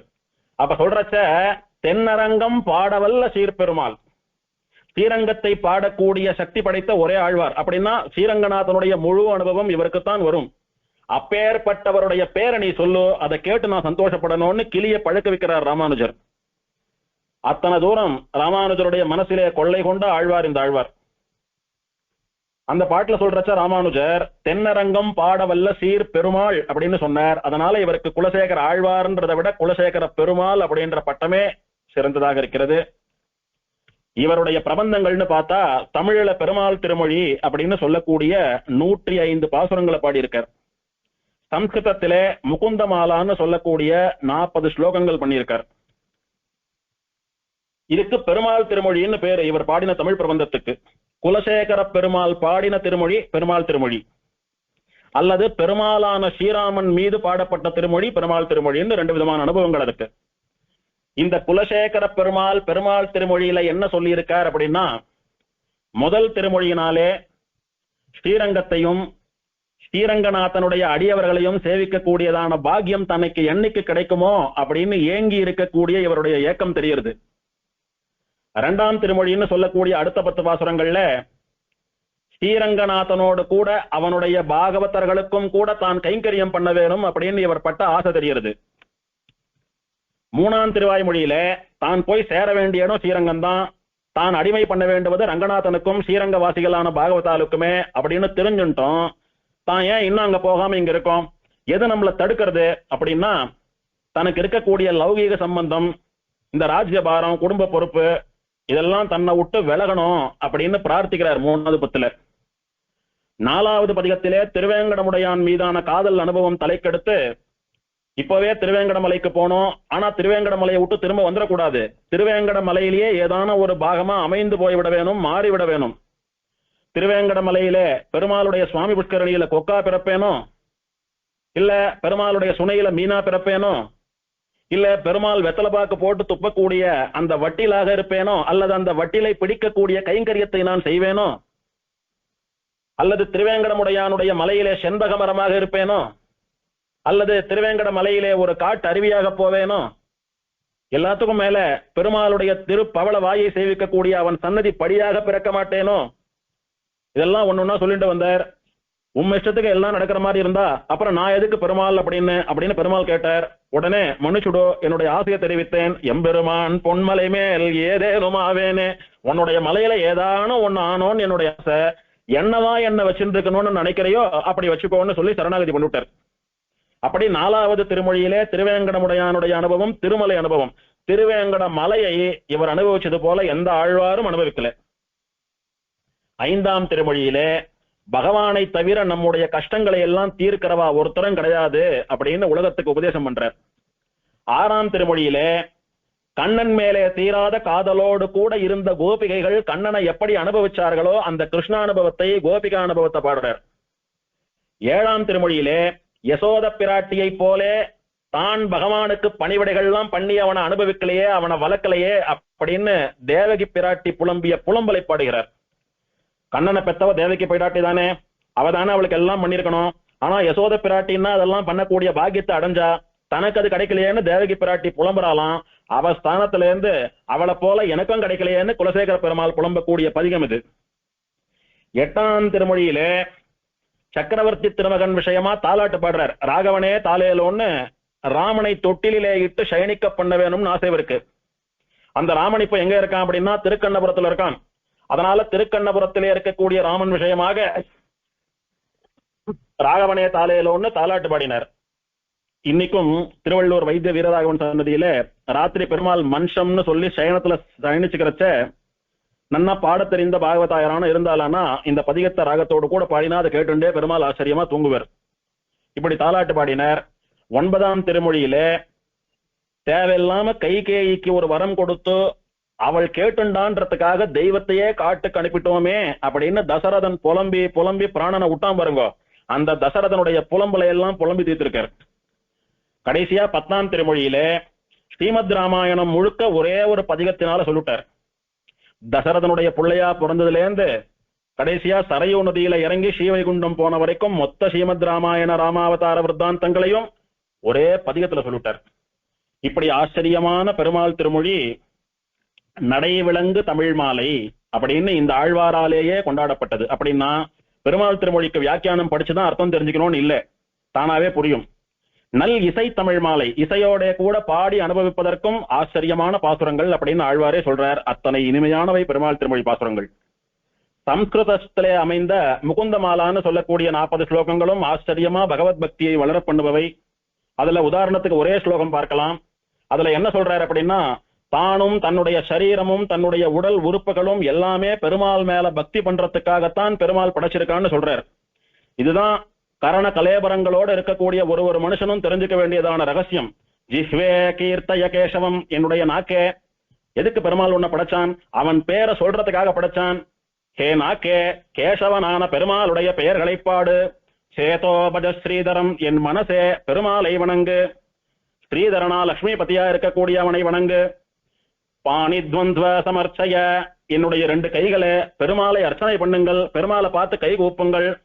ஸ்ரோத்ரத்வய த்வம் ஸ்ருணுஹு, என்னுடைய 2 காதுகளே பெருமாளுடையதான சரித்திரத்தை பகவானுடைய பெருமையை கேளுங்கள். கிருஷ்ணம் லோகயலோச்சனத்வய, என்னுடைய 2 கண்களே கண்ணனுடைய அழகை அவனுடைய திருமேனியை சேவியுங்கள், பெருமாளை சேவிங்கோ. கண் படைத்த பயனே பெருமாளை சேவிக்கிறது தான். கச்ச அங்கிரி யுக்மாலயம், என்னுடைய 2 கால்களே பெருமாள் இருக்கக்கூடிய அவனுடைய கோயிலை நோக்கி செல்லுங்கள், திவ்ய தேசத்தை நோக்கி போங்கோ. ஜிக்ரக்ரான முகுந்த பாத துளசி, மூக்கே எதுக்கு இருக்க? எந்தாத்துல என்ன தலைய பண்றான்ற வாசனையை பிடிக்காதே, பெருமாளுடைய திருவடியில் சமர்ப்பிக்கப்பட்ட துளசியினுடைய வாசனையை நுகரு. எப்படி நம்மாழ்வார் பெருமாளுடைய துளசியை கொண்டாந்து கொடுத்தாலே மோந்து பார்த்துட்டு எந்த பெருமாள் திருவடியில சமர்ப்பிக்கப்பட்ட துளசின்னு சொல்லுவாரோ, அந்த மாதிரி பகவானுடைய திருவடிகளிலே அர்ச்சிக்கப்பட்ட துளசியை முகரக்கூடிய பாக்கியத்தை பெரியன் மூக்கே.